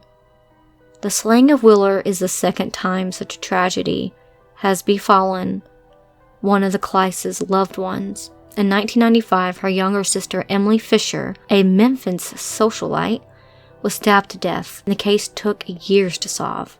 Now at 67, Kleiss is dealing with the anguish of not knowing her husband was killed, but of trying to piece together the puzzle of a case forensics experts call an investigator's nightmare. Police aren't sure whether he was killed in Wilmington, in Newark, where his body was put into a commercial trash bin that was emptied early on December 31st, or somewhere in between. Kleiss's reward offer has promoted no good leads, Farrell said, noting that it has been weeks since any were received. Kleiss, who runs a Cambodian silk import business, spoke openly about her life and times with Willer, whom she met in 1993 when both were divorced and had 2 children apiece. They married in 1997. In an interview pierced by her nervous laughter, Kleiss often rubbed her reddened eyes as she described her late husband as a man committed to the nation's security, even as he often forgot where he parked his car. Willer's son said his sister Kate often told the story of that as a child. She would see her dad driving past their home instead of parking. "There goes Daddy," she would explain. Said the young Willer, "You could say he's absent-minded, but he just had his mind on bigger things." Kleiss also described him as very mischievous, noting that once, when suspended from an online forum of the U.S. Military Academy class of 1966 for harsh comments, he created a fictitious identity that fooled ex-classmates. She openly discussed his mental state, saying he took medication for his manic depression and calling him a little Aspergery. He was not, however, diagnosed with Asperger's syndrome, a form of autism characterized by high cognitive functions but difficulties in social interaction. He was once hospitalized for a period of time, she did not specify, after exhibiting behavior that she called unusually focused-driven. In recent years, though, Clyde said Willer had no significant episodes, though he sometimes ran out of the medication because he traveled so much. She said he took it regularly, on the rare times when he was out of medication. He just became in a bad mood, she said. All seemed fine over the Christmas weekend, she said. Willer arrived in New York late on December 24th, and they spent a few days Harlem condominium with family. On December 27th, Clyde said the couple planned to dine out with another couple, but Clyde said she felt sick, so Willer went alone. When she woke up the next day, December 28th, he was gone. She expected him back in a few days for the wedding. They'd never spoke again. Willer didn't even discuss his plans for Washington, except that he wanted to drop off Christmas gifts to a few friends. She didn't expect him to go to Mitre Corp, the McLean VA defense contractor, for which consulted on cyber defense and other issues, because he rarely visited the complex. She doesn't know what Willer did or whom he saw in Washington, except that he ate at the Metropolitan Club about midday on December 28th. Willer, who worked for the Pentagon in the last 3 Republican presidential administrations, belonged to the club frequented by military and political elite, such as former Secretary of Defense Donald Rumsfeld. Willer sometimes spent the night in one of their fancy suites. Willer wasn't suited for domestic life, and the couple, with homes in Delaware and New York, were apart more than they were together, Clyde said. The best of all possible worlds for John would be to live in the Metropolitan Club. It's a power place. Police have said they believe he returned to Wilmington that night by train, but can't account for where he slept. About 11:30 p.m. on December 28th, though, someone wearing a hooded sweatshirt, who a neighbor said matched Willer's husky description, threw smoke bombs into the first floor of a home under construction across the street from his house. For years, Willer and Clyde have been locked in a legal dispute with the owners of the home, which particularly blocked their view of the Delaware River. A Philadelphia television station later reported that fire investigators found Willer's iPhone in the house, though authorities would not confirm the story. Clyde wouldn't say whether she knew what happened to Willer's phone, but said that the last email the family received from him early on Wednesday, December 29th, was not sent from the phone, which he normally used for messages. Nor did Clyde or other family members hear from Willer by phone again. Asked about speculation that Willer attacked his legal foes with a smoke bomb, Clyde said, "It would be sort of a crazy thing to do. It doesn't bring about any positive result." Asked to explain Willer's wanderings on the 29th and 30th, Clyde and his son can only guess. Why would Willer want his pharmacist to drive him to Wilmington? Maybe he was afraid of something in the house or around him, she said. He wouldn't want to come back here. He wouldn't want anyone to know where he was. Of the parking garage video, she said it wouldn't be out of character for Willer to carry his shoe if his foot hurt, nor would he have been embarrassed to do so. She also noted that at one point he starts to go up the stairs and starts to come down. He's being cautious.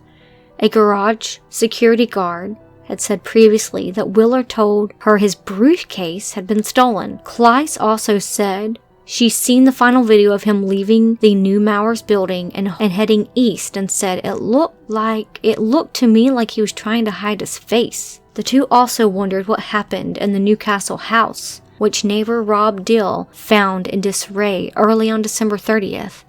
Chairs were tipped over, dishes were broken, cleaner was on the kitchen floor, and Willer's West Point sword was out of its scabbard. Clyde called the condition of the house kind of strange. It wasn't like Willer to make a mess, she said. But if a burglar entered, nothing appeared to have been taken. As the days and weeks with no answers turn into months, the frustration has only increased for Willer's family. The younger Willer, a 34-year-old University of Virginia graduate student, said he can only hope investigators unravel all the strange elements and get to the bottom of it. Ply said the truth must emerge. They have to solve it, she said. There's no way they can't. Hi y'all, sorry about the noise in the background. My neighbor has a really big truck and he just keeps coming back and forth. So, I'm gonna wrap this video up. What I feel like that happened to John Wheeler is, what if he went out for drinks or something and someone drugged him, put date rape in his drug or something? And to me, watching the video and everything, it just seems like he's trying to get away from somebody, trying to get help. He looks distressed. He doesn't really look like he's, unstable. He just looks like there's something going on and he's trying to make it back home. I was really interested in this case because he's such a high profile case. Being an employee of the Pentagon, I thought it was very interesting. And I really thought, wow, what if it is a conspiracy about the government trying to shut him up? What if there's something going on in the background that no one knew about? And they had to make it look like a mystery or an accident.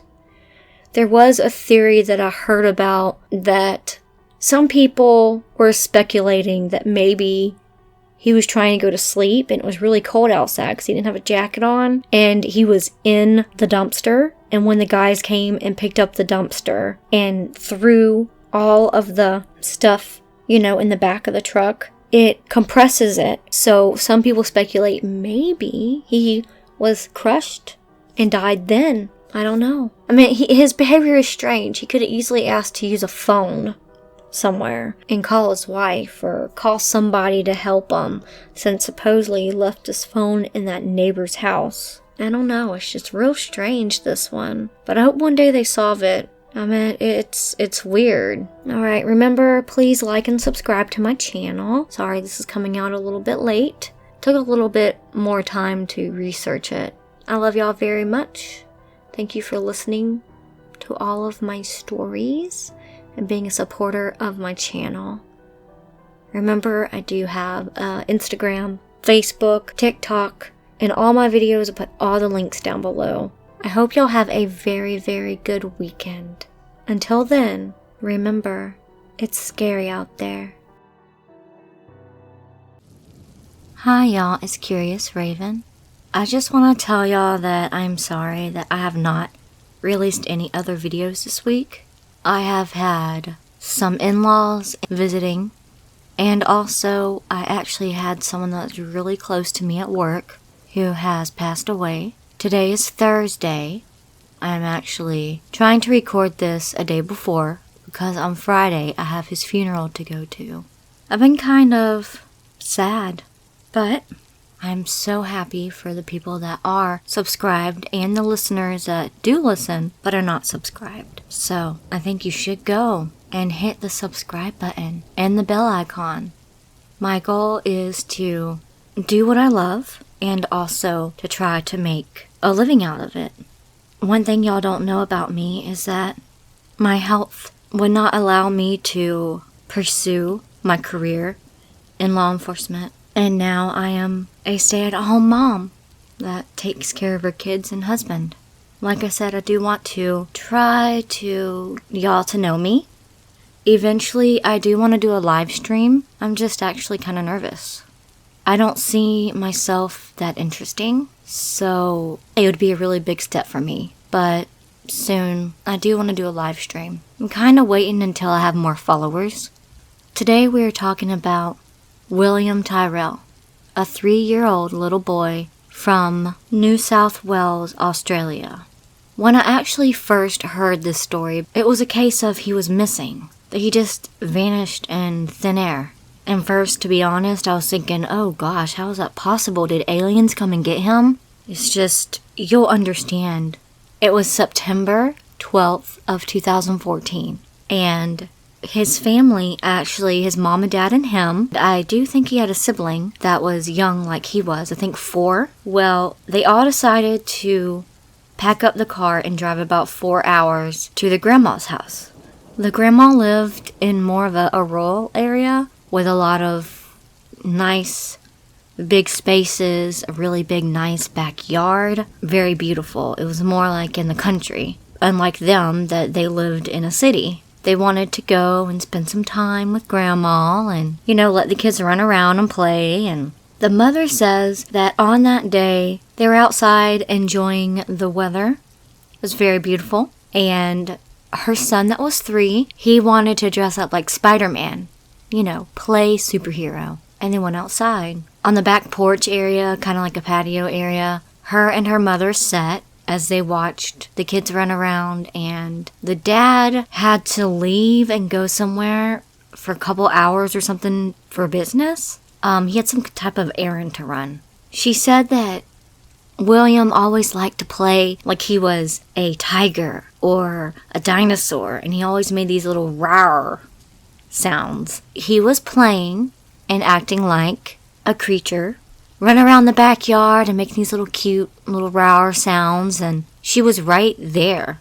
She could see him, and all of a sudden she said that he was running and he was still making the sounds, and he kind of went around a corner of the house, and she still heard him. After she couldn't see him no more, she heard him make a rawr sound, like he was still playing. So she thought he was okay. Not even a few minutes later, she called out to him, said, "Hey, where'd you go?" No answer. Then she said, "Hey, William, do you see Daddy's car?"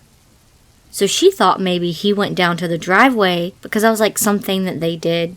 They had like a little cute thing they do when his dad comes home, that they'll stand at the end of the driveway and wave him in, and so she thought that's what he was doing. And she called him again. "William, did you go down to the end of the driveway? Hello," and as she was getting up and walking around the corner, he was gone. And she said it wasn't not even a minute, really. A minute or 2. He couldn't have gone far, right? That actually happened to me with my son before, and I was freaking out. But, he's fine. We found him. But it was kind of the same thing, and he had only been gone for like not even 4 minutes. They can't really go that far. They got little short legs and, 3.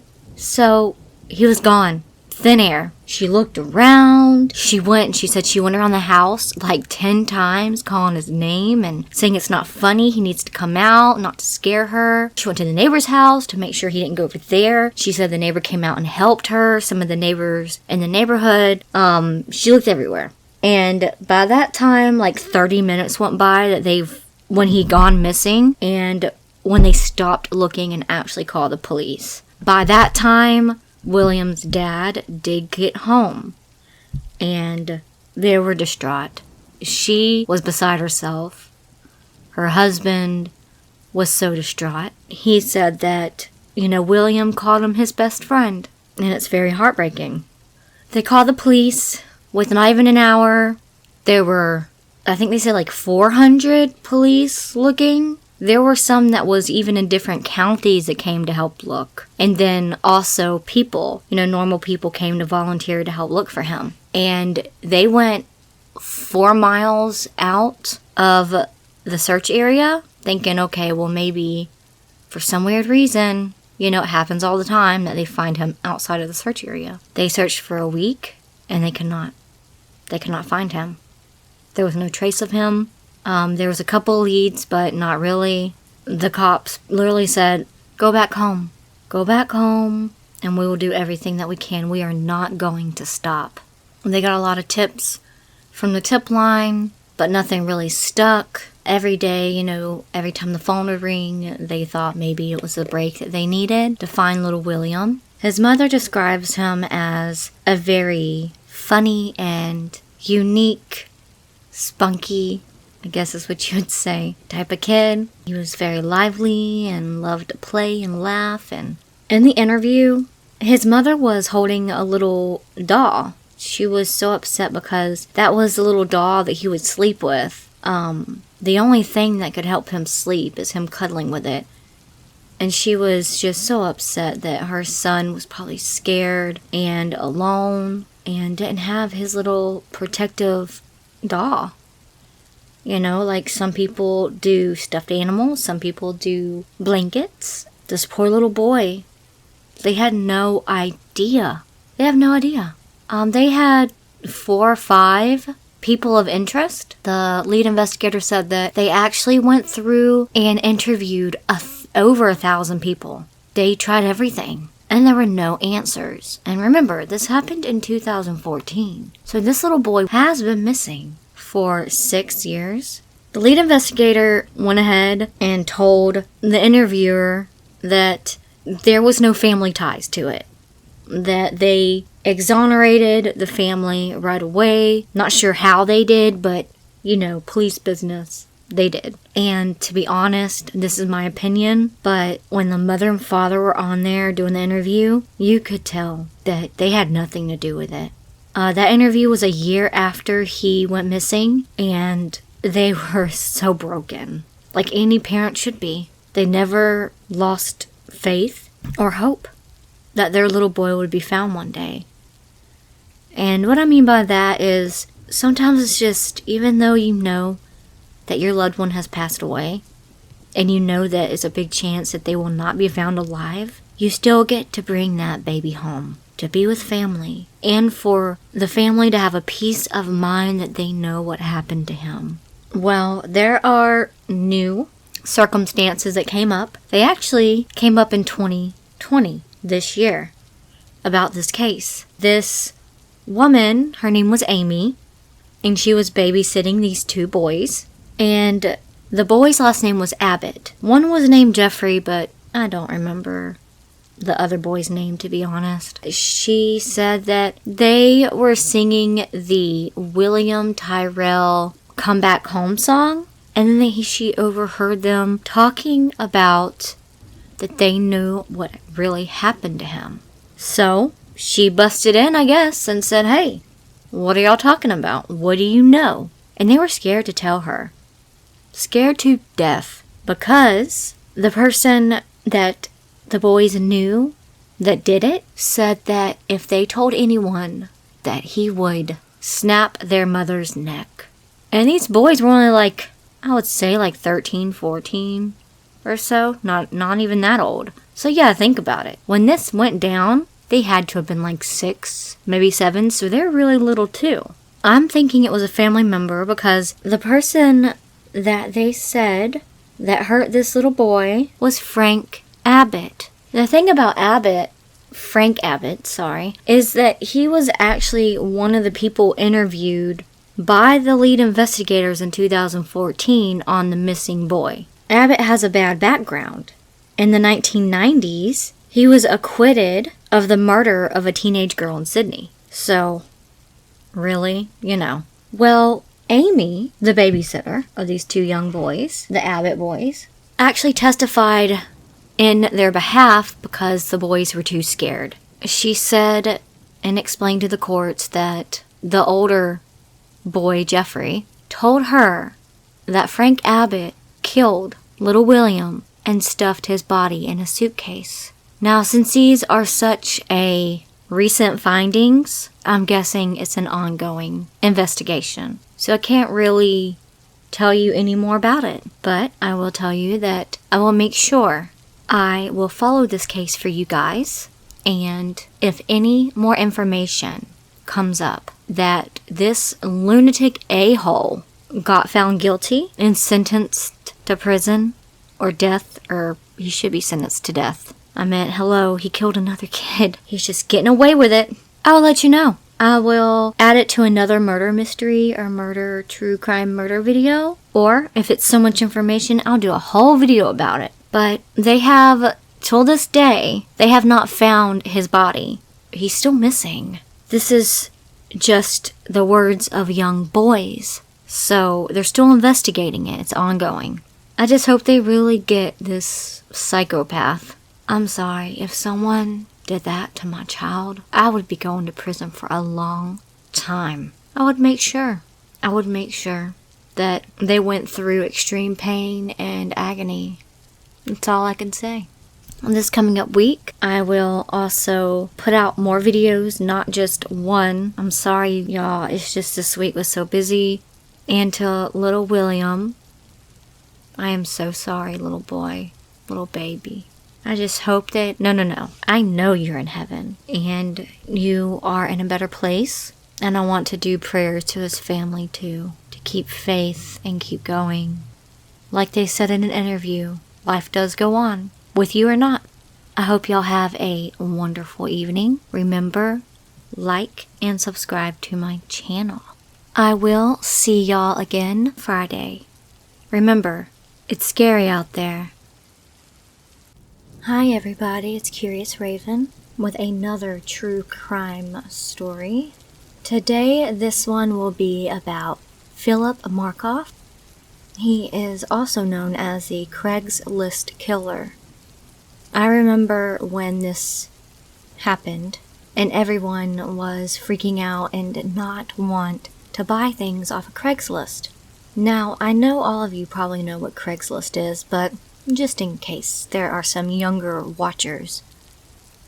Craigslist is a website that you can sell and buy things. You can offer services as in jobs, and you can actually list free things on there. And how it works is you put your ad out, and then people will reply to you.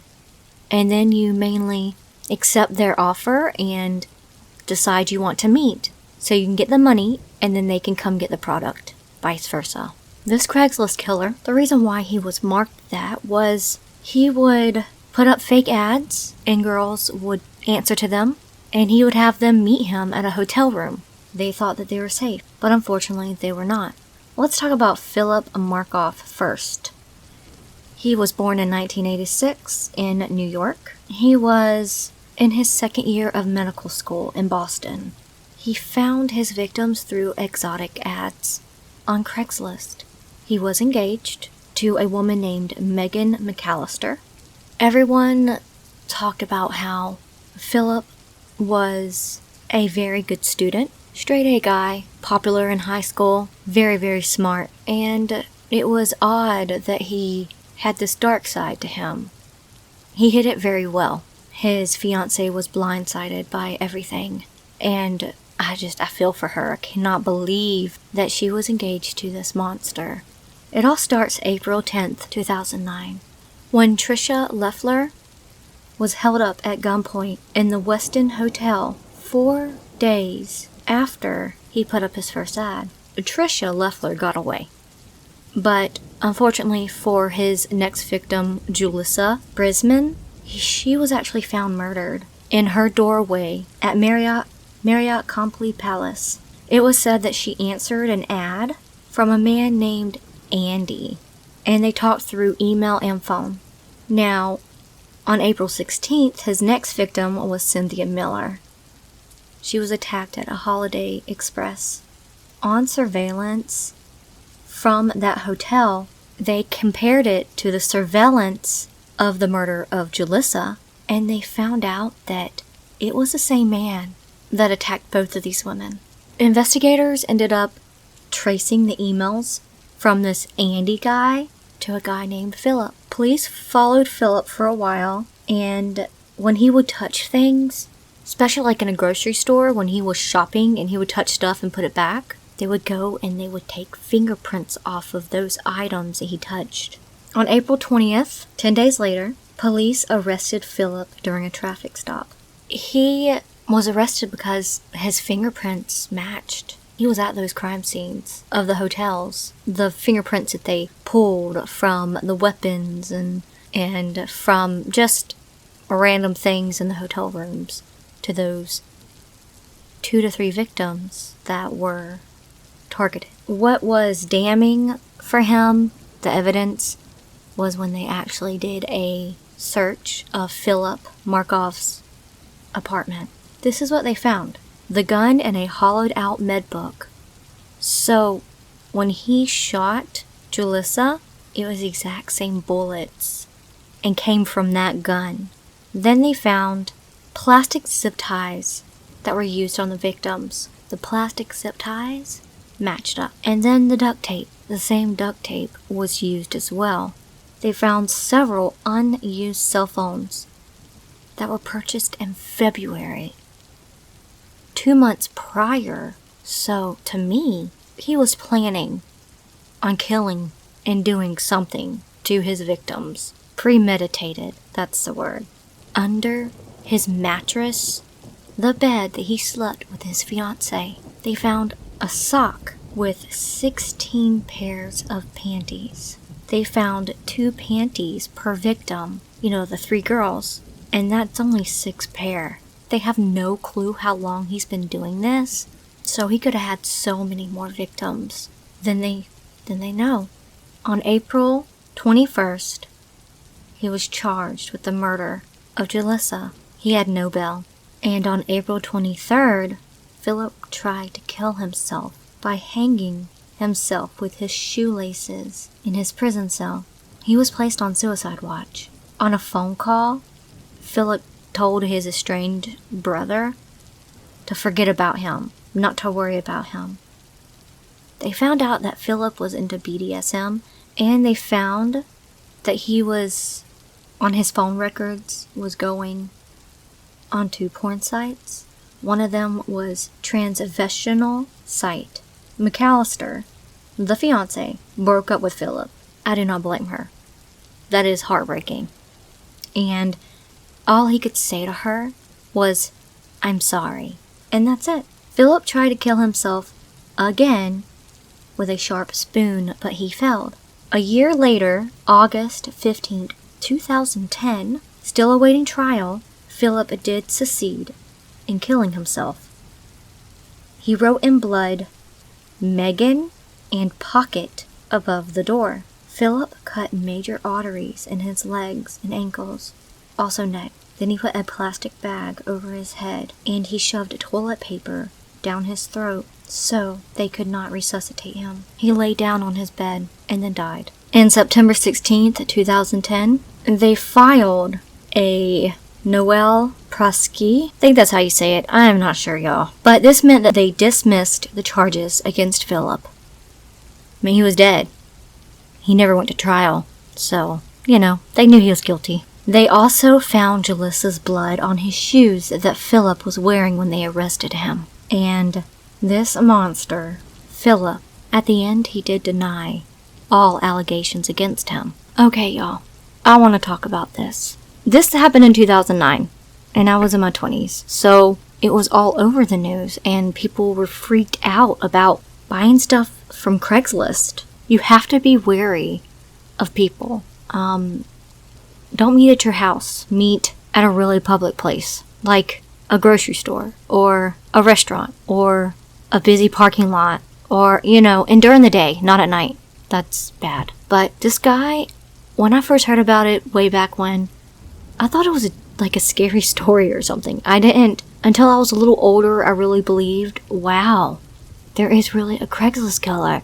The reason why he was called that is because that's how he would lure his victims, is from Craigslist, with exotic ads. To me, exotic probably means, this was back when the personal ads were still available, where you could say guy meets girl, or before Tinder and Grindr was available for people to hook up. So they would put an ad out in Craigslist, and I'm guessing that's what they mean by exotic. Especially that, you should be safe, not just randomly meet a stranger in your hotel room. That is just dumb. And in 2009, that wasn't that long ago. It wasn't like in the 80s, there weren't that many killers around, but these days, in the 2000s, yes.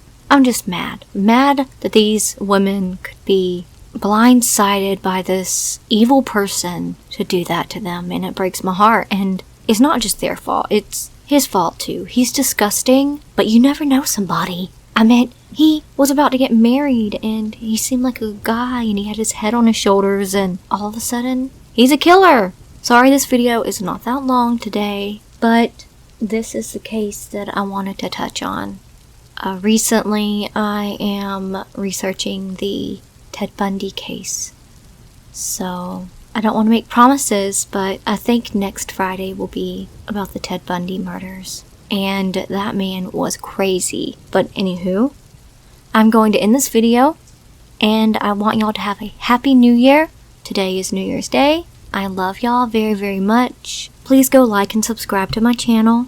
I do have a Patreon now. And there's different tiers. And a different tier, it starts at $3 to help with the channel. And you get some really cool stuff. So, the link will be in the video. I am calling it my Corvus Corex flock. So if you want to be a member of this family and flock, why don't you go check it out? Also, down below, I will have my merchandise store. Some really cool items over there. You can show off your Curious Raven logo on t-shirts, or we got cell phone cases, t-shirts, little drawstring backpacks. We have hoodies, long sleeve shirts, just a lot of stuff over there. Go head over to Spreadshirt and see if anything catches your eye. But if not, I still love you. You help me with the channel just watching me and just liking my videos. So thank you so much. I will see y'all next Friday. Until then, remember, it's scary out there.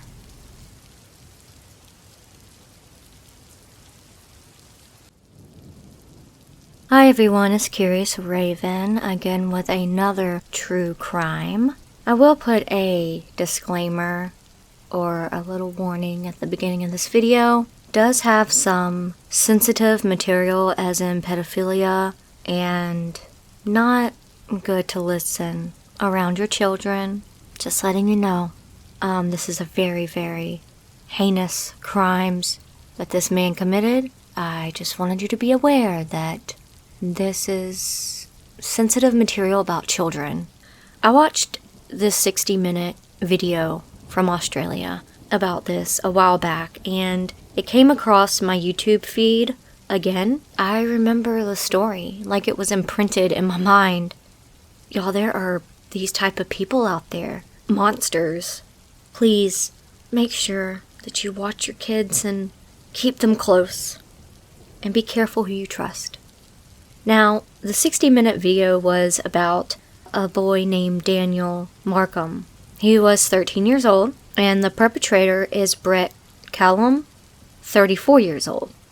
Brett is a known pedophile in the Queensland area in Australia.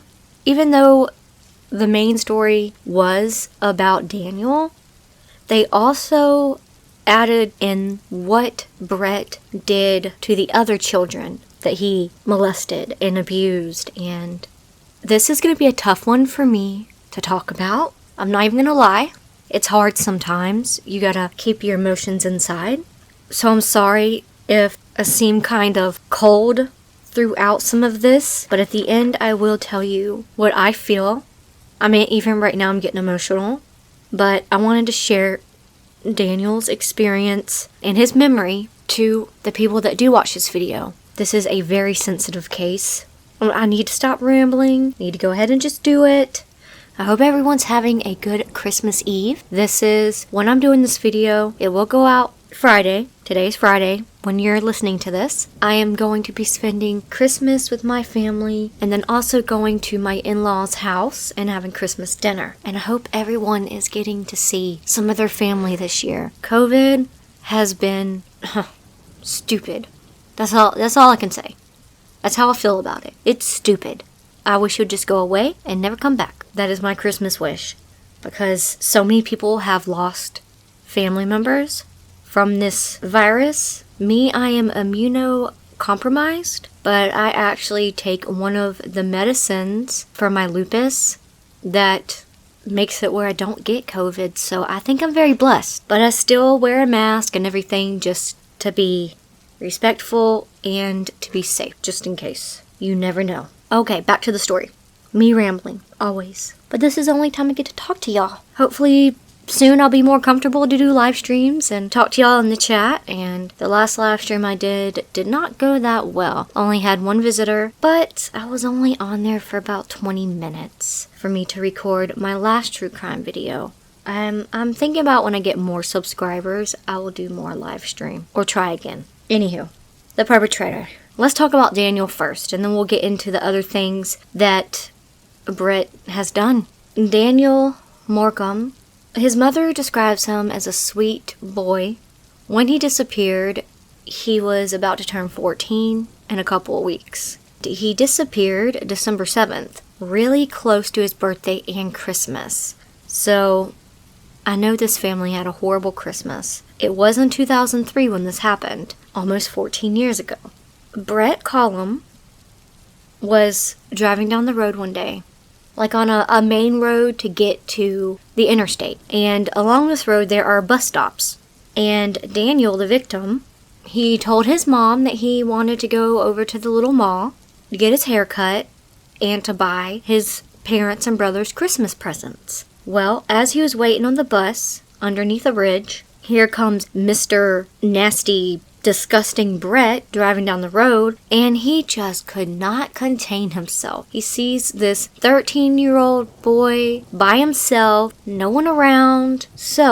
But what Daniel doesn't know is that the bus that was coming to pick him up was broke down, not even a mile, something like that down the road. But he couldn't see the bus, so it was far enough where it was broke down and Daniel had no idea. And he's been waiting there for a while, going, hey, where's the bus? It's late, whatever. So he just stayed there thinking, oh, well, I can catch the next bus that comes up. Well, unfortunately, between Brett saw Daniel just standing on the side of the road by himself and the next bus that was going to come to pick Daniel up was a 3-minute difference. 3 minutes. It was a window of only 3 minutes. I cannot, it blows my mind. He was there, now he's gone. Brett exits out and then gets back on and he pulls up behind Daniel. And he gets out of his car and stands next to him like he's waiting on the bus. How disgusting is that?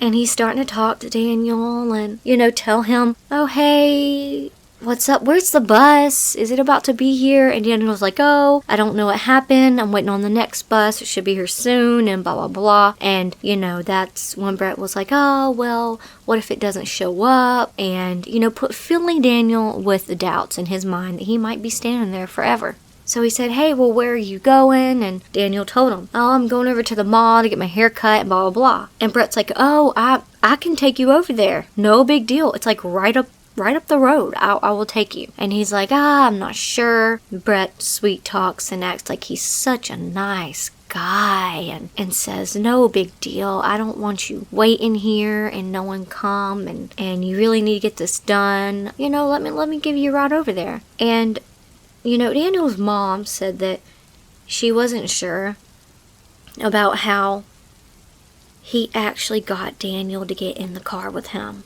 Daniel's dad said that he wishes that they were more openly telling their child, when weird people come and try to talk to you and stuff, you ignore them. Don't get in their car. Stranger danger.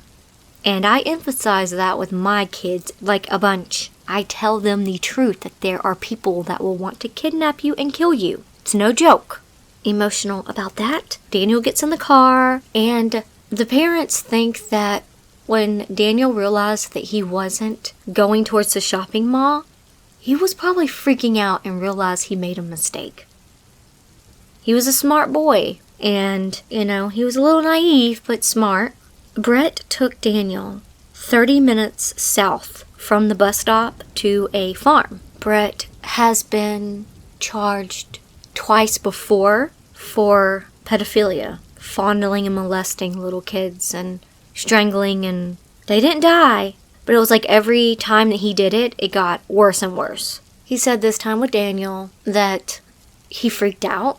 I'm thinking, my opinion, I feel that Daniel, he was a bigger kid and he could actually fight back. And I really think there was a struggle, and that is why Brett did not succeed in molesting him. He panicked because I guess he didn't want Daniel going to tell everybody what was going on, that he was kidnapped and almost molested by this horrible man. So Brett strangled Daniel to death, and he dumped Daniel's body kind of down this hill into the bushes at 4:15 p.m.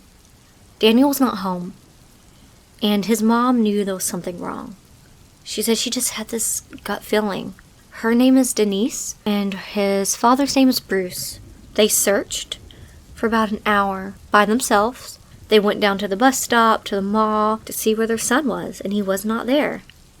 So, around 5:30 p.m., that's when they actually called the police. But unfortunately, the police thought, maybe it's a runaway. They didn't really take it serious like they should have. And the police department actually apologized for not responding like they should have.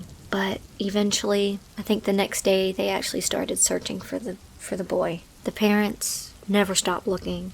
And they went on the news. They reached out to every single thing that they could to get this story out about their child and to fight to find him. Now, I will go to the first boy.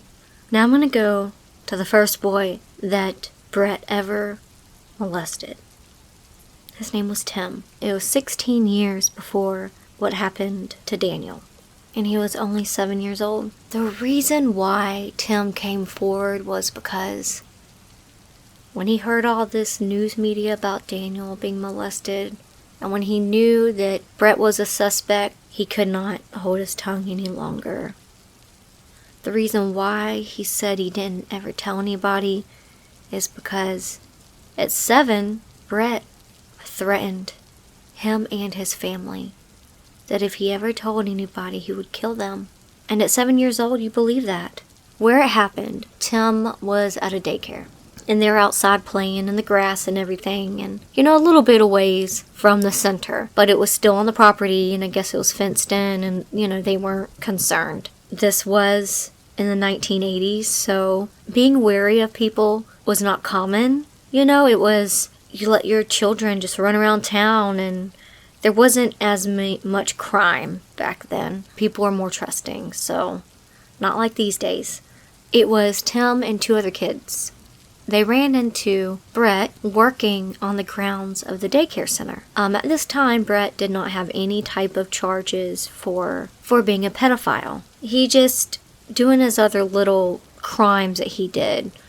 He was actually working, and unfortunately, he did have orange on, to state that he was a criminal and he was doing community service. But, the little kids, they didn't know that. Tim said that Brett was so nice and funny and inviting and made him feel safe and like nothing was wrong, and Tim was just a little boy that wanted to go help him and be nice. Brett just groomed him. The other 2 kids, they left and Tim stayed. And at that point, there was a bathroom, like a public bathroom really close to where Brett was working for community service. He picked up little Tim and took him in the bathroom. Tim said he went into the stall with him and that Brett locked the door. Tim, on the interview, a grown man now, falling apart on the interview, he said that he just could not talk to people about what happened. He could not give detail about the horrific things that man did to him. He said that he remembers like it was yesterday. He lost his innocence that day, and that is just horrible.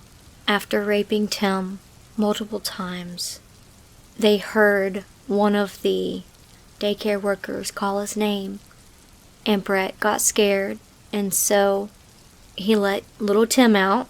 Tim said that if that woman did not come by to find him, he probably would have been dead.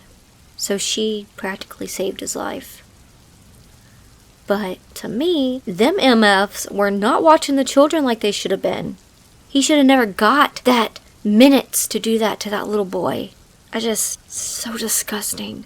They did catch Brett. He was arrested. And unfortunately, back then, they gave him bail. So he got bailed out of jail for doing that to little Tim and fled for about 2 years. So he had freedom for 2 years. At such a young age, Tim went to the courthouse and testified against Brett and told the courts what he did to him in a courtroom in front of a lot of people. That right there is bravery. He said what really got him was when the court asked, "Who abused you?" He then pointed to Brett And he said Brett had this smirk on his face. This chilling, ice cold, heartless smile. Demented. That's all I can say. Evil. Unfortunately, Brett only got 2 years for the rape of Tim. 2 years? Are you serious? There was another victim before Daniel. This is the second case. In 1993, Brett lived in an RV park with his girlfriend Tracy. There was a little boy that was 6 years old that lived 2 campers down. The night that this happened, they thought Brett was at work. They did not know that he came home. And this happened kind of between 5 to 7 p.m. Brett took the little boy because the little boy knew Brett. He trusted him. He took him into the bushes and molested him and then hurt him and left him in a burned out car with rocks on top of his body.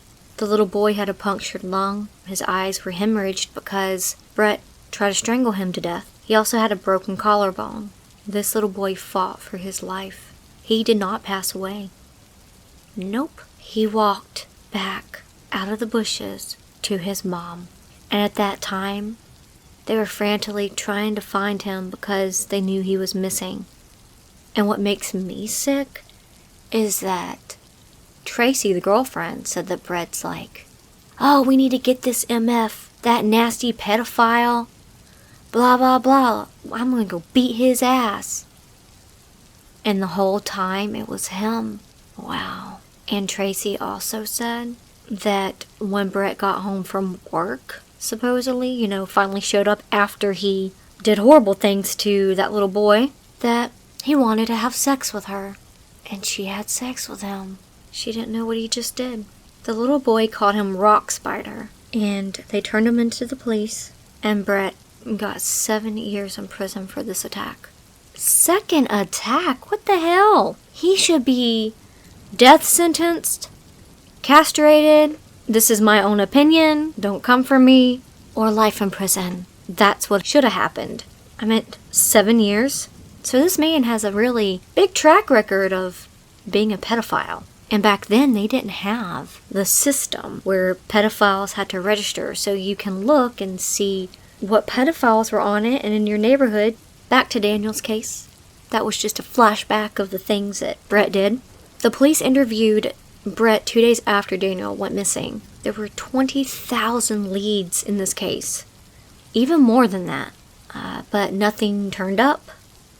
Parents confronted many pedophiles and heard horrible stories and theories of what may have happened to Daniel.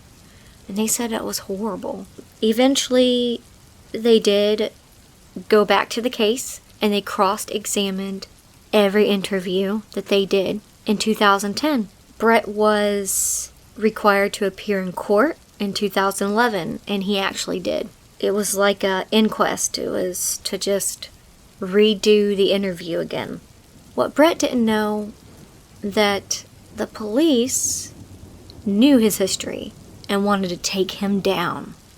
They had a feeling. They just knew that he was the one that did this. He knew where Daniel was. So what they did is the police started a COVID operation. They placed an undercover cop on Daniel's plane when Daniel got back on the plane after the interview to go home.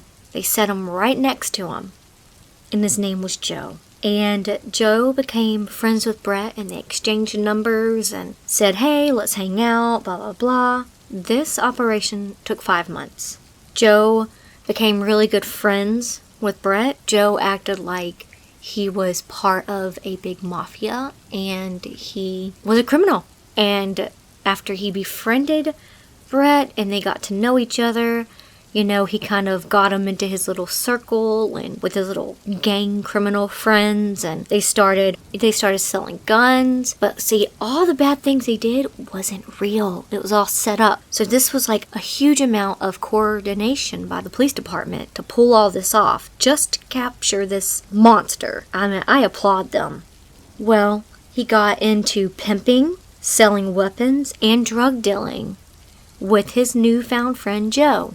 After a while, that he got real deep with the gang and with Joe, and being able to trust them and all that, Brett actually met with the crime boss of the whole gang, or mafia, or whatever you want to call it. He told Brett that he had a really big job for him that paid a whole bunch of money.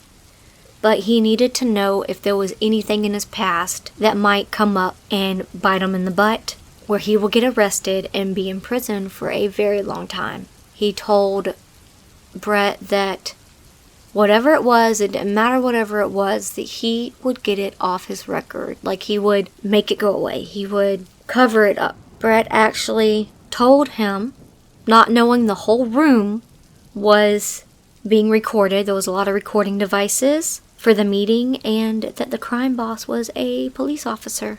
He told him about strangling Daniel and told him where he left Daniel. And he played it off. He said, well, we need to go back to that site so we can get rid of any incriminating evidence against you, so this won't come around and when they find him, it'll bite you in the ass. Brett actually took a couple of the gang members and Joe out to the site of where he killed Daniel. And at that time, they had enough evidence to put him away for a long time. So they went ahead and did kind of like a sting where all the cops came out with guns drawn, telling them to get on the ground and you're arrested for the murder of Daniel. The arresting officer said that he just looked really shocked in his eyes, like so blindsided, and that was the whole point, was to get him to confess, and he did. Forensic team actually stayed out at the site for about 3 months. They searched on the site for Daniel. They found Daniel's clothes in a creek around the corner, but they found 17 fragments of Daniel's remains scattered across the area. 2.5 years after Daniel was found, Brett was guilty. He got sentenced life in prison and no parole after 20 years. Bruce and Denise, Daniel's parents, said that day was an amazing day that they can put their baby to rest. They got the bad guy for him, and they can move on with their lives. Daniel had a twin brother and an older brother. They miss him. Daniel Markoff is the reason why we have the pedophile registry. His parents did not stop. They wanted to make a difference, so this is harder for other children to fall into this trap, and better for parents to know and be more aware. They are still very big advocates. They have things in Daniel's name to remember him by, for donations and things like that. That's really the story. It's scary. I have a 13-year-old, and to me, he's smart enough to know not to get in someone's car. I don't sugarcoat anything to my children. And some people might not have the same beliefs as me. I just want them to be ready for the real world. This was very hard for me to read this today, but I'm really happy that this Brett Kellum is behind bars and he is rotting. Now, all the little things that I said through the whole thing are my opinions, but be aware that there are really bad people out there. I hope y'all have a good Christmas. Spend lots of love and joy with your family this year. Y'all are getting to know me a little more every single time that I get on here, and I think that's pretty good. I have figured out my channel. On Fridays, I'm going to do true crime all the time. And the other days that I do post a video, I don't have set days for the other videos, but I will try to get 2 more videos out every week. One will be true Reddit stories or ghost stories or, things that happen to real people. And then the other video will be like a creepypasta. I like the variety of it. Please, if you are ready to be part of this family that I am building, like and subscribe to my channel. Alright, I love you all. I will see you again next Friday. Remember, it's scary out there.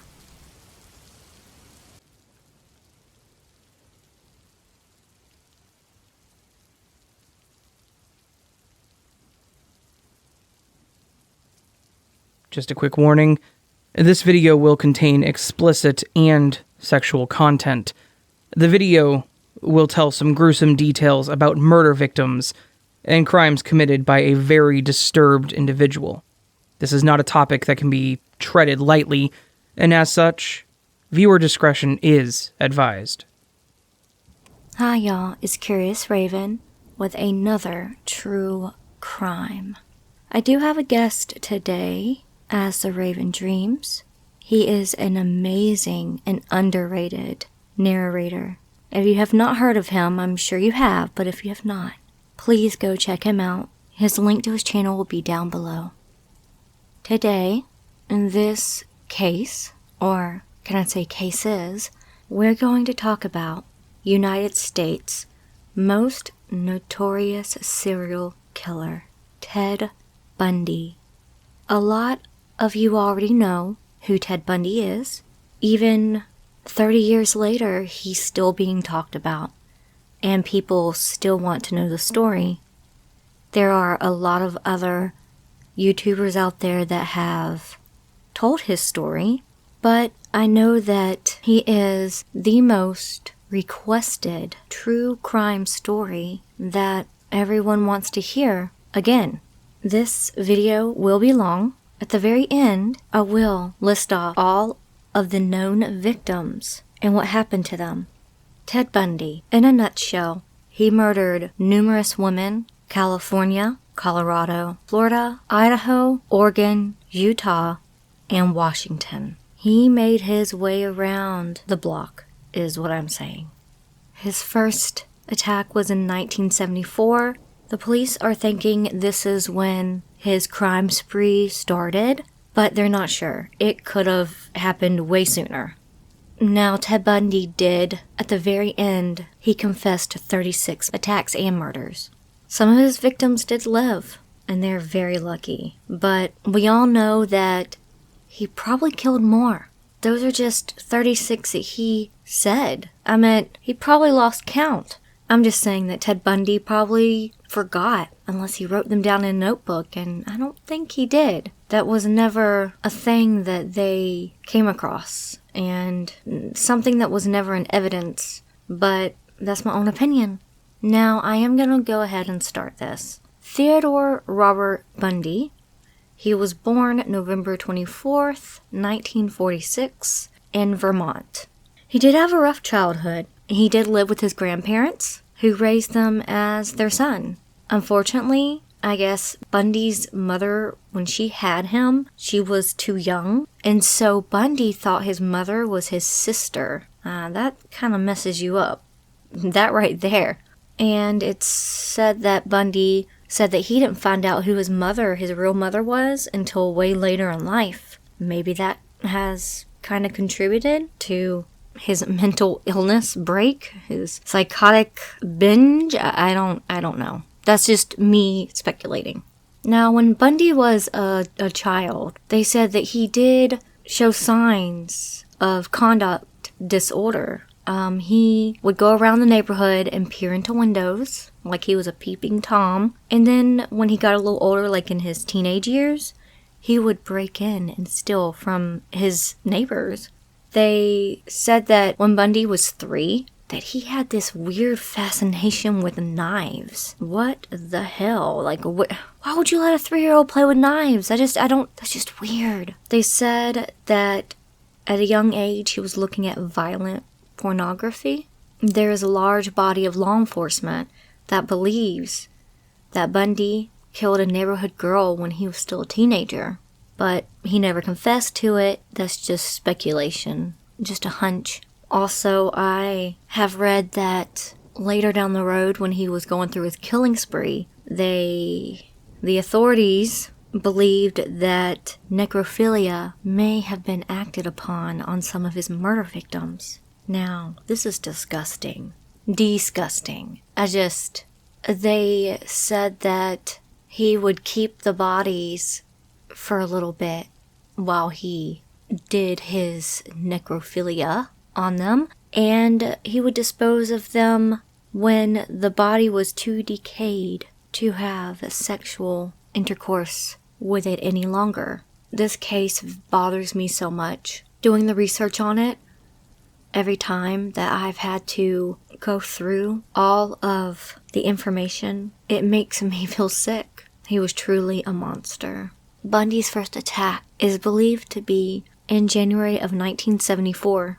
Please note that this was Bundy's first known attack. He assaulted an 18-year-old girl named Karen Sparks, who was a student at the University of Washington, by breaking into her apartment and sexually assaulting her and then beating her. She survived, but she sustained severe brain damage and has no memory of what happened to her. Linda Ann Healy was his first confirmed murder just 1 month later. Healy was another student at the University of Washington. Bundy also broke into her apartment and abducted her on February 1st.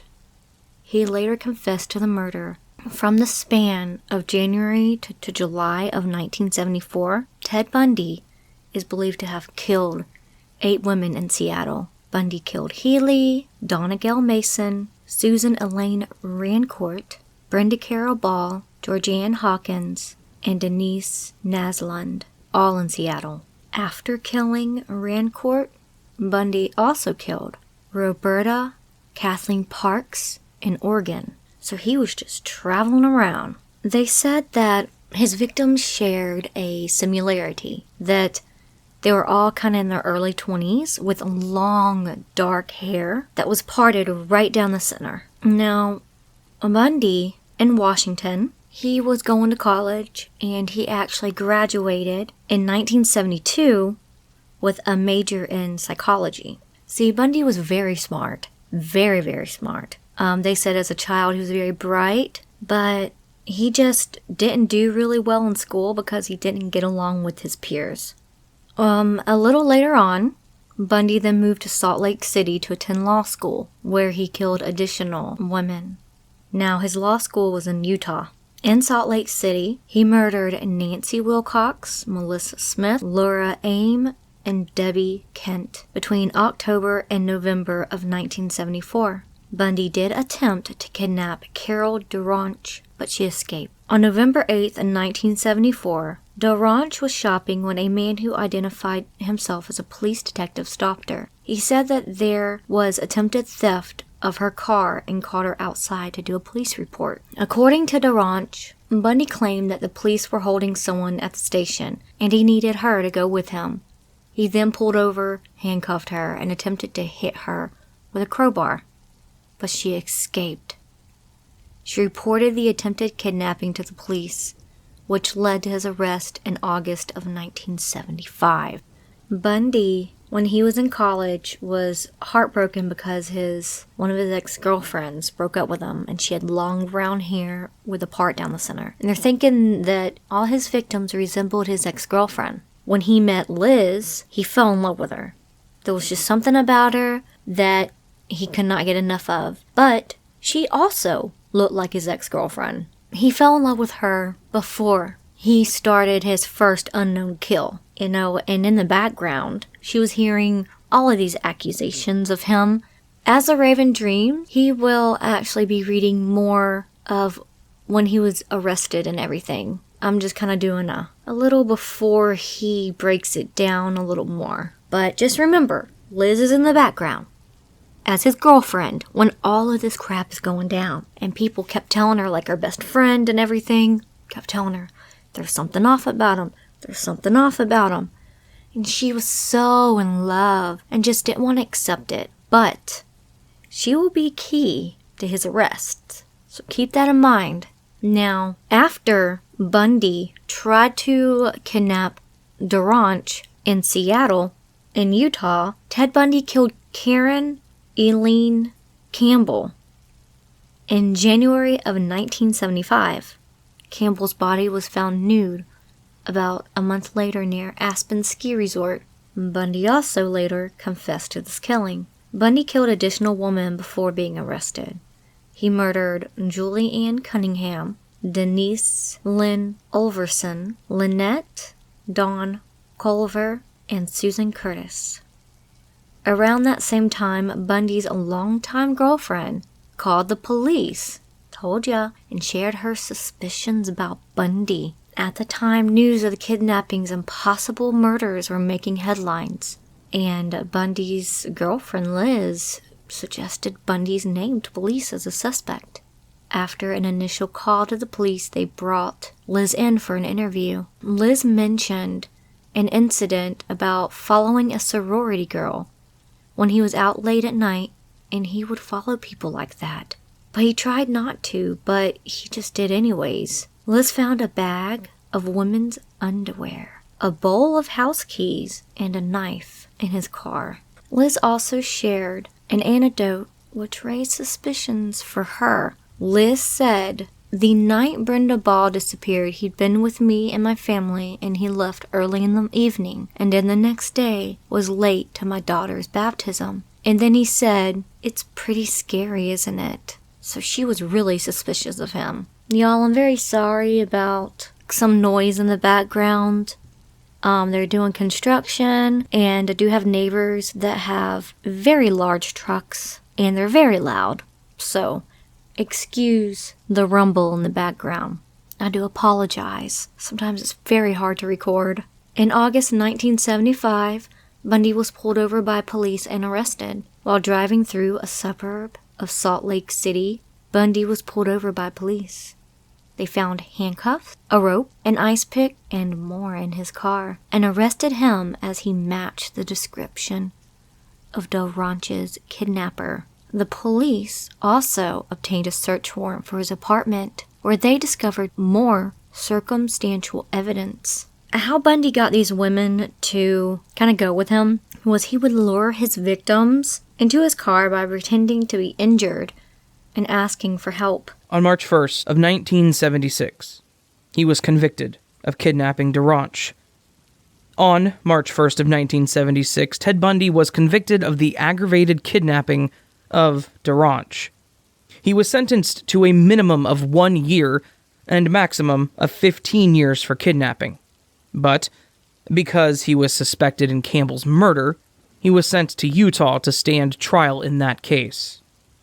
On June 7th of 1977, Ted Bundy escaped from prison. While in the pre-trial hearing, Bundy jumped 2 stories from one of the courtroom windows.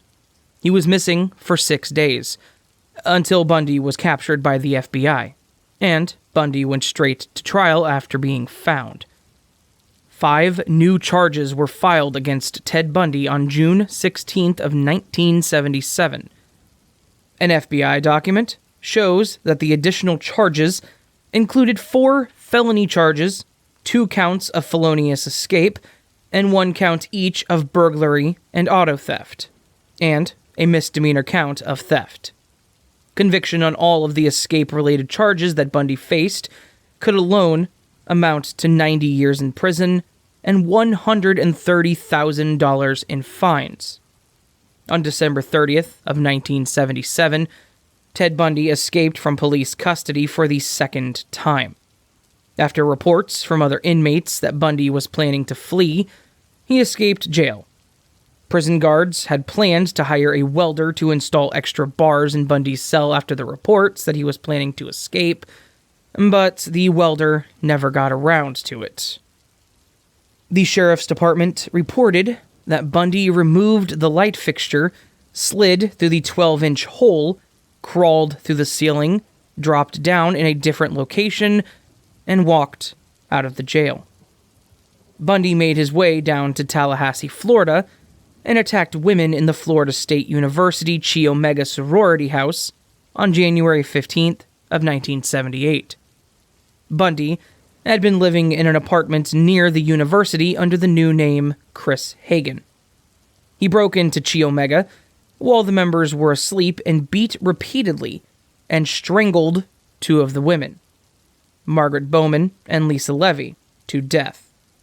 He then beat Karen Chandler and Kathy Kleiner, who survived the attack.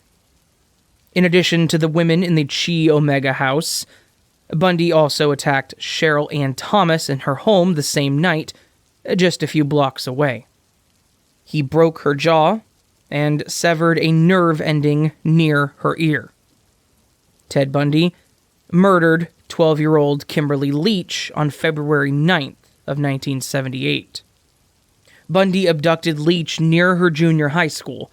Her body was found strangled in April of that year. Experts noted that this killing broke his pattern of slayings, since Leah is the only known underage victim of Bundy's. He was arrested within a week of Leach's murder, after police stopped him for driving a stolen vehicle. In June of 1979, Ted Bundy went on trial for the murders at the Chi Omega sorority house. Bundy insisted on acting as his own attorney and even cross-examined witnesses during his trial. Bundy was found guilty of murder and sentenced to death by electric chair. Bundy's second Orlando trial was held for the Kimberly Leach murder in January of 1980. The court found Bundy guilty once again, but this time for the murder of 12-year-old Leach on February 7th of 1980. He was again sentenced to death. During the 1980 Leach trial, Bundy married Carol Ann Boone on a technicality. Carol Ann Boone met Bundy while working at the Washington State Department of Emergency Services. She eventually moved to Florida to be closer to him. The pair were told that they could not marry, but Bundy found a legal loophole. During the Leach trial, Bundy called Boone as a witness. While he was questioning her, he asked her if she wanted to marry him. When she confirmed that she did, Bundy said, "I do hereby marry you." The law declares that a public declaration properly phrased in an open courthouse in the presence of court officers would make the ceremony legal.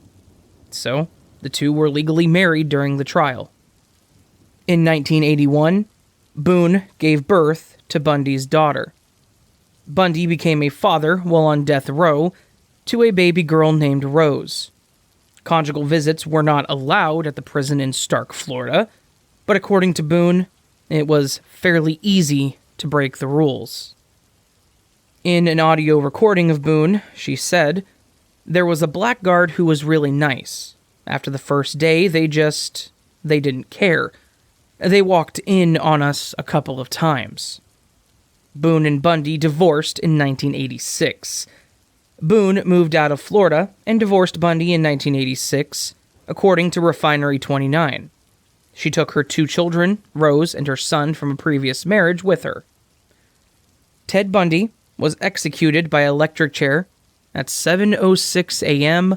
on January 24th, 1989, at Florida State Prison in Stark, Florida.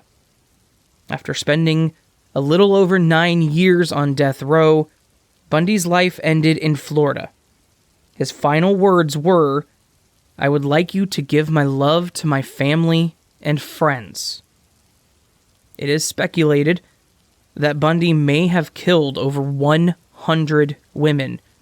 However, Bundy only confessed to killing 36 women.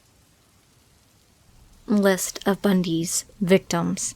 Sharon Clark was his first victim in Seattle. She did survive. It was just an attack. Joni Jens, 18, student in Washington, was raped with a bedpost but survived the attack. Linda Healy, 21, abducted from her basement bedroom, died February 1st, 1974. Student at Washington. They found the remains of Healy on Taylor Mountain in 1975. Now, this kill of Healy was what landed him as a known serial killer.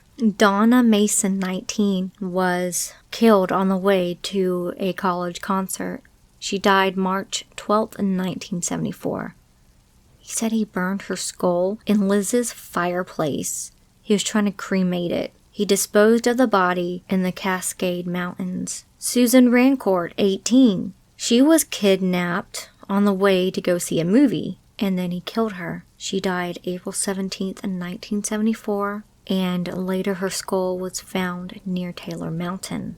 Roberta Parks, 20, died April 17th in 1974. Kidnapped from Oregon College. He raped and killed her, and her skull was found on Taylor Mountain. Brenda Ball, 22, she was his 5th victim. She was actually leaving Flame Tavern Bar when he kidnapped her from Seattle. Died June 1st, 1974. Skull was also found on Taylor Mountain. Georgianne Hawkins, 18. She disappeared on an alley behind her sorority house. She was walking home at night. They have still not found her remains, so she is actually missing. And this was on June 11th, 1974. Bundy said he killed her and put her body in Issawa, but the body has not been found. Denise Noslund, 18, disappeared around Lake of Samosh State Park.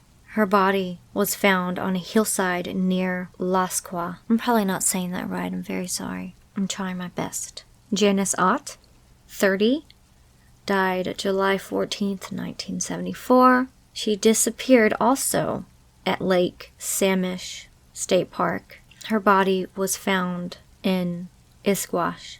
Nancy Wilcox, 16. She is missing. They still have not found the body. October 2nd, 1974. Bundy said he raped and strangled her and buried her body near Capitol Reef National Park, but they still have not found her. Melissa Smith, 17. She was actually a police chief's daughter, so that kind of hit hard. She died October 26, 1974, raped and killed, and body was found in mountains. It doesn't say what mountains, but Laura Aim, 17. She is missing. They still have not found the body. October 31st, 1974. Bundy said that, it was really cold outside, so that her body is probably frozen on Provo Park Canyon. That's where he said that he put her. Carol DeRanch, 18. She survived the attack. It was a kidnapping on November 8th, 1974. Like earlier, I said that he acted like a police officer and tried to lure her to the police station, the fake one. Deborah Kent, 17, died November 8th, 1974. Body found naked and beaten on the side of the road in Aspen. Julie Cunningham, 26, died March 15th in 1975. Bundy pretended to struggle on crutches, and she saw him struggling as he was trying to put the crutches in the back of his little Beetle car, and she felt bad and helped him out, being a good person. But then she made the mistake because Bundy knocked her out and drove her to the desert and strangled her to death. Then he just left her there. This man is so sick. Denise Ulverson, 24, missing April 6th, 1975. They still have not found her. Bundy said that he killed her and then dumped her into the Colorado River. Melanie Cooley, 18, died April 15th, 1975. Bundy said he tied and beat her to death with a rock. They found her body on Coal Creek Canyon. Lynette Culver, 12. He's a pedophile too. Missing since May 6, 1975 in Idaho. He stated that he killed her, threw her body into Snake River, but her body was never found. Not yet, at least. Susan Curtis, 15. Missing June 27th, 1975. This was his last victim that he confessed to. Like some of the others, her body has never been found yet. Now, As a Raven Dreams will actually go over, I'm sure he already went over, the sorority house killings. Now, these are some of the girls. Margaret Bowman, 21, died January 15th in 1978. She was attacked in Chi Omega Sorority House at Florida State. He beat her with a piece of firewood and then strangled her. Lisa Levy, 20. He also beat her and strangled her. They both died. Now, also in the sorority house, Catherine Kleiner, 20. He attacked her, but she actually survived. He beat her, though, with the piece of firewood until her jaw was detached from her skull. It was just hanging there. Catherine Chandler, 22. She was actually Kleiner's roommate. She survived, but she only had a broken jaw, but she was still beat. A little bit further down from the Omega house, there was an apartment. And Cheryl Thomas, 21, it was stated Bundy crawled through the window of Thomas's State University home, beat her, and attempted to kill her. But a neighbor heard all the commotion and came and saved her, and she survived. Kimberly Leach, 12, died February 9th, 1978. She was the youngest last victim. Her body was found 2 months later in a shed behind Suwannee River State Park. 6 months after Parks died, forestry students from Green River Community College discovered the skulls and mandibles of 4 more victims on Taylor Mountain. In all, they found 7 bodies were found on Taylor Mountain.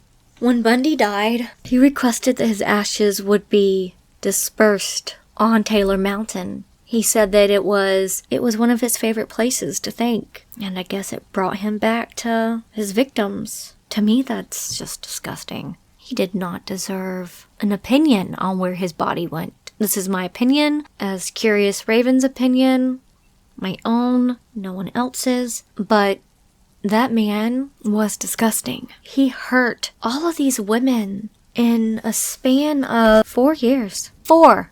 From 1974 to 1978 when he was finally captured. 4 years. And he, escaped 2 to 3 times. How does that even effing happen? People are dumb. He spent 11 years on death row until he was finally executed. I'm just glad he got the electric chair and not the lethal injection. Because he deserved to burn. That's what I think. He should have been castrated and burned. But, the electric chair works too.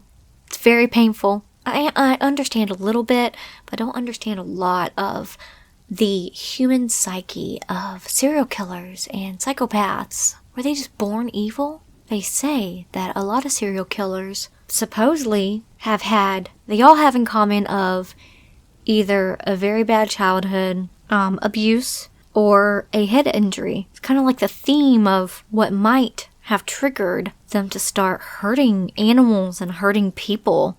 To me, that they are not born with empathy or morals or conscious. Like I say in every video, please watch your back. Be wary of everyone. You have no idea how many times there's a murderer in your family and you don't even know it. I want to say thank you again to As the Raven Dreams for helping me read this. This was a very big case, and it took me a little while to get it all in order, and his timeline was crazy. I hope y'all are now more aware of Bundy. He's dead now, but there have been other really big serial killers out there, and I'm sure that there are some in the making. I'm gonna go ahead and close this video out and tell y'all to keep your head on a swivel. And today, the world is in chaos, and please just take care of yourself and your family. If you liked this video, please like and subscribe to my channel. Also subscribe to As the Raven Dreams channel. We really appreciate it a whole bunch. I want to thank the subscribers that I do have. Y'all are amazing. I am very happy that you're a part of the family. You can also go over on my channel and I have links to my podcast, to my merch store, and also to my Patreon. So go check those out. Y'all have a good rest of your week. But until then, remember, it's scary out there. Hey everybody, it's Curious Raven. I'm hoping y'all had a really good Thanksgiving. This true crime is terrible, like all the other ones are. This one includes a mother and a father, a daughter, and the daughter's boyfriend. And there's other people as well. Also, the daughter, she has a 4-year-old boy. They are the victims. And the perpetrator will be her ex-boyfriend. His name is Adam Matos. This was in Newport Richey, Florida, in 2014. Megan is the daughter. She was a medal field star, and she actually got into Penn State on a scholarship because she was really good at running and sprinting. And then her dad, his name was Greg, he was an architect, and her mom's name was Maggie. And she was they lived on a farm, so Maggie stayed home and did the mom thing and fed the animals and took care of all the house stuff. Megan met a boy named Adam, and he was a DJ, and she thought that he was just so cute and gorgeous. He was really nice to her and everything, so she just fell instantly. Well, pretty quick, Adam and Megan had a little boy. His name was Tristan. For a while, Adam lived with her family at the farm, and her mother, Maggie, just didn't like him. Thought he was a bum, no good for nothing, an SOB, lazy, won't get a job. But I do know what triggered all of this was, Megan and Adam didn't have a perfect relationship. It was a little bit more than the normal. Just, they would always argue and fight and have blowouts, and my personal opinion, I would say that he was a narcissist and he treated her poorly. But it all started getting real bad when Megan's mom and dad decided that they were actually going to move to Florida because they were going to retire. And their dream was to they went and rented a house while their dream home was being built in the Keys. They all lived in this house, but the whole point was they made a deal. They told Adam, okay, you can come with us, but you need to get a job and then you need to move out. It was almost like him and Megan weren't really together because they never really got along, and differences, and Megan's dad was just being really nice to let him stay because he had nowhere else to go. Megan and Adam even slept in separate bedrooms when they got to the Florida home. That kind of spells it out. But when they got to Florida, Maggie actually Megan's mom, went to work at a convenience store to help with the cost because they sold the farm, so she didn't really have to stay home and do all the animal stuff. And then Megan herself, she actually went and waitressed. But Adam, he only had a job for like a week, and then he got fired. He was just a deadbeat. By this time, their son, Tristan, was 4 years old. I would have to say that a lot of time has passed since they first got together and had a kid together. Megan was actually starting to see someone else. His name was Nick, and he treated Megan with respect. The reason why they didn't get together completely was he was waiting for Adam to move out of their house and to give a little bit of time to pass before they went really public with their relationship, because he said that he knew how Adam was. Adam had already threatened him a couple times to try to not be in turmoil and have this crazy guy threatening him anymore. They just said, well, we'll be on the DL. Then when this kind of blows over, we'll see each other more and we'll be more official. Adam was very jealous. Very jealous. He was one of those controlling, jealous type. Megan, they weren't really even together, and Megan would go out with her friends and Nick and all of that, and Adam would be left there watching Tristan, the baby. I guess he was just so mad that she was having fun and he wasn't. I guess one day he just snapped. One night when Megan came home, well, actually one morning, because it was super early in the morning, she came home from a night out, and there was a 911 call that was recorded, and it was Megan saying that the father of her son was chasing her around the house, and he tried to slit her throat with a knife. And when he heard that Megan was calling the cops, he ran out, he dipped, he said, nope, I ain't getting arrested today. But by the time that the cops got over to the house, they saw Megan had all these cut marks all over her hands. This girl was trying to defend herself from this animal, from trying to kill her. That has got to be very scary. One of their friends kept calling the house, but they would not get any answer and they thought it was weird. So the cops went to do a welfare check on the family. The cops said that when they got there, that you could just smell death. They said as they were walking up to the driveway, they saw a bullet casing in the driveway. So they knew there was foul play there. As they went, they saw their front door wide open. When they stepped into the house, they said that they could smell a lot of cleaning supplies because the house smelled like bleach. They actually did a UV light and they could see where there was blood all over the house. All over. So he tried to clean up. Then they went out to the garage where the family van was. In the van, they found a shovel, blood, and maggots. So they knew that there were bodies hauled in there. They knew it. There was blood on the ground leading up to the van, but there was no bodies inside. No bodies in the house. No bodies in the house. So they thought, where in the world are they? You know, and they searched the house, around the house, and they found like a small area that was dug up, but they stated that there was lime rock underneath it, so you couldn't really dig that up, so it wasn't deep enough to actually put someone in the grave. So I guess he had to come up with some other plan. The sad thing is that one of the police officers that were on scene, he left the scene.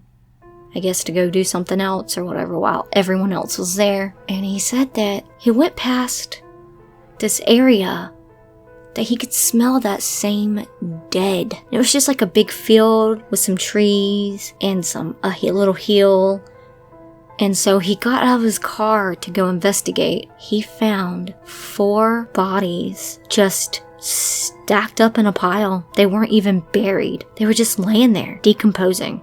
I don't understand how people can hurt someone else. Just take the life right out of them. They're disgusting. They were supposedly so decomposed, they could not identify them. So they had to get the forensic team over there and took a couple of days to say who they were. They were Greg, Maggie, Megan, and Nick. So, the parents, the daughter, and her boyfriend. The 4-year-old was not there. He was not among the dead. They kind of said, hey, maybe he took him.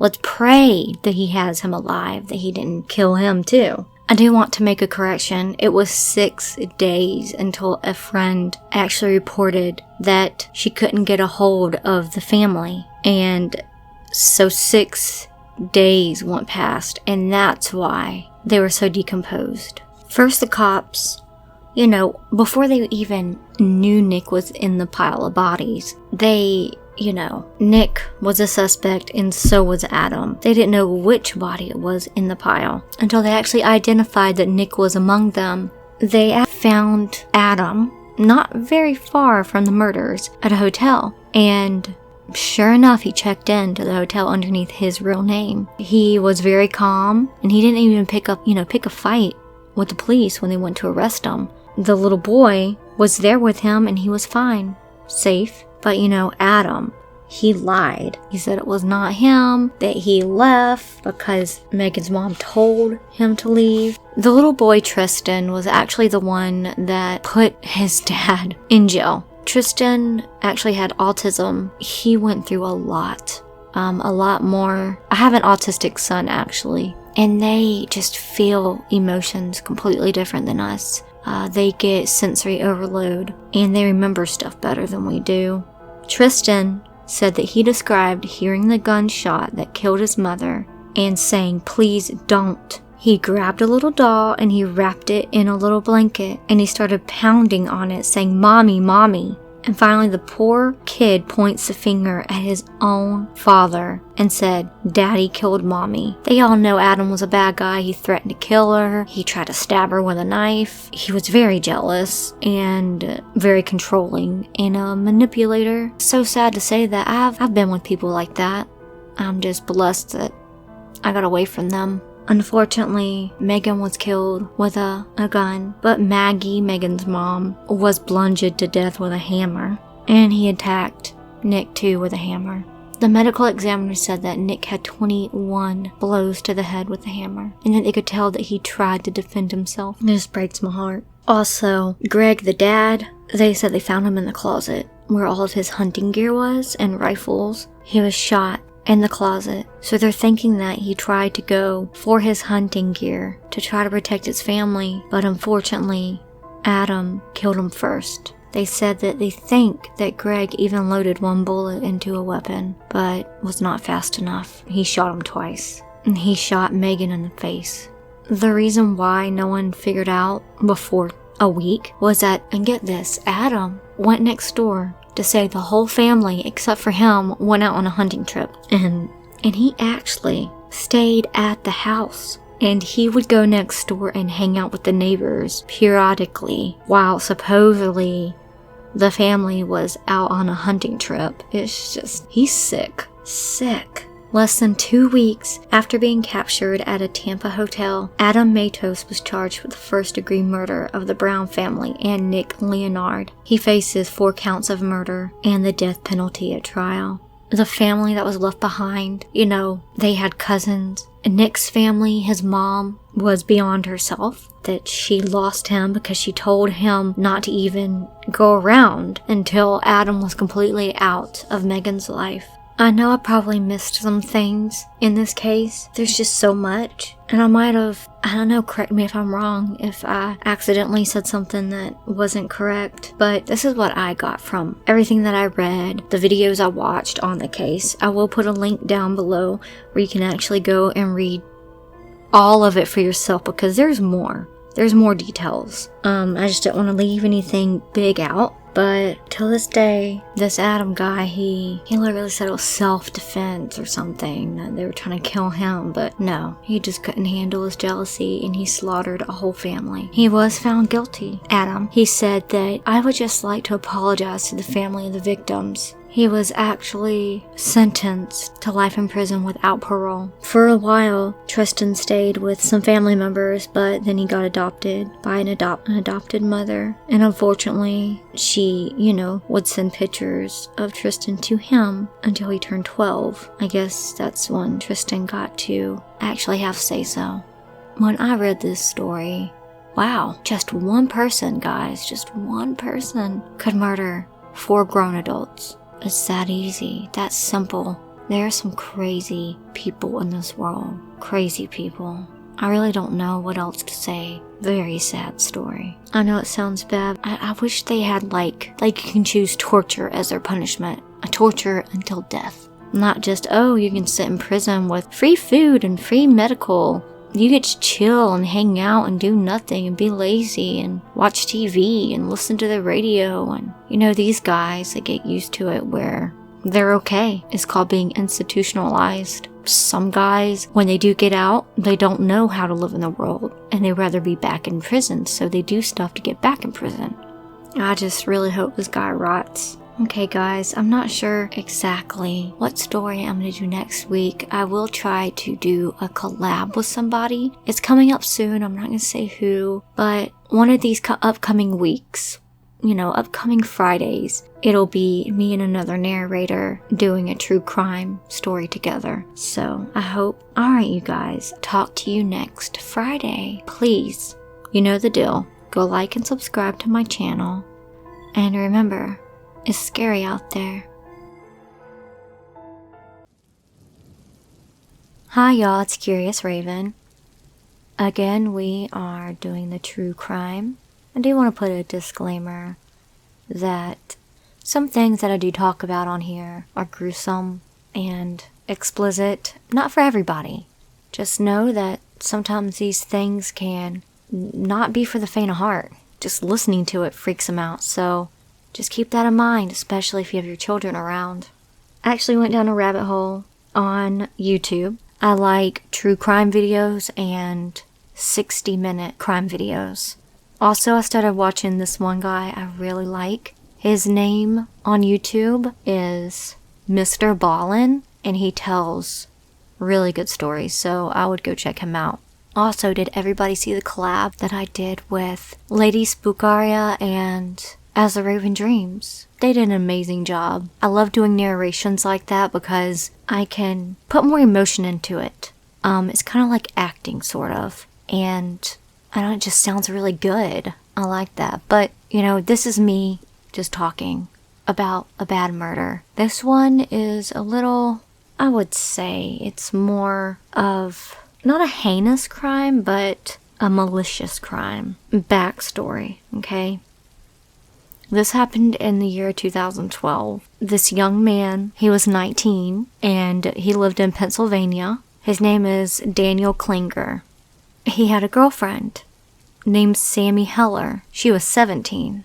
Leading up to this, she really liked this guy. Seemed like he was everything that she wanted.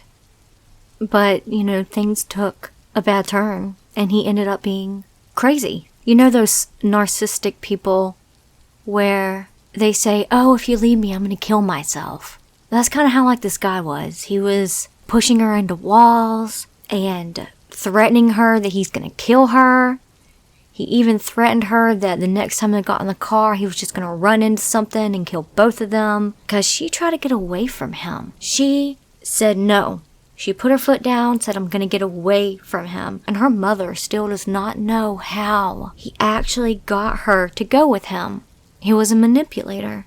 I'm sorry, y'all. This one isn't going to be very long. It's kind of just didn't have a lot of working parts. He was a bad guy, didn't want her to leave him, and for a while she did leave him, but, he played her and manipulated her and got her to get in the car. It was December 4th when they got a call in from a truck driver that was driving past when he saw the wrecked vehicle. He got out, and what he stated to the dispatcher is that he heard a girl, that would be Sammy, crying and screaming, and then he saw this man sitting on top of her head. Now, let me kind of explain how this went. He was doing about 115 miles per hour at nighttime, and he ran into a guardrail on purpose. He wanted it to look like an accident. Both of them die, he gets what he wants. He's the type, well, if I can't have you, no one can.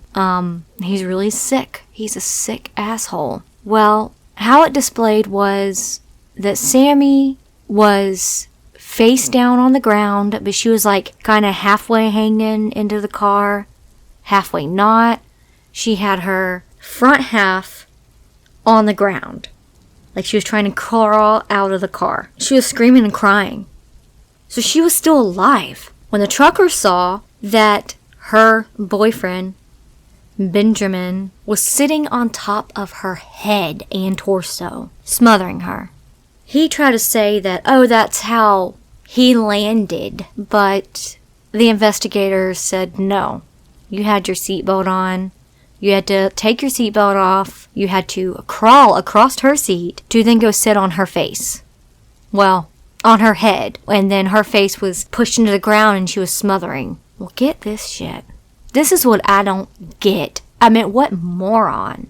What moron. This truck driver, he called the police, okay? And they said, it's standard. Are people hurt? Yes. Don't move them. Okay. It's common sense. You see this mother effer sitting on top of this girl's head and she is being suffocated. I think maybe the guy was just scared. I swear to God, if it was me, I would have already tackled that MF over and got that baby safe. The guy did. The trucker guy, he did what they told him to do. They said, don't move them. And guess what? She died. She died. She got smothered to death by this psycho. Complete true psycho.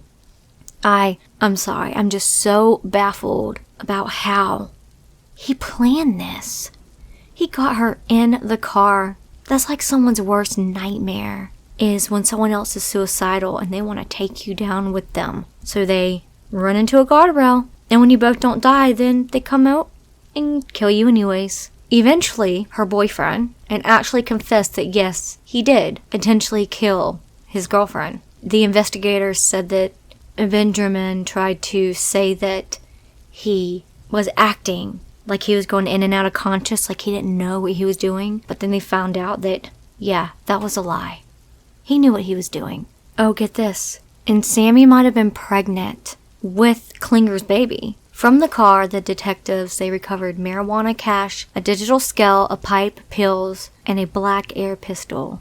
Benjamin Klinger was charged with aggravated assault, drug offenses, and driving violation. Supposedly, Sammy sent him some, nudes, and he actually sent these nudes to his friends.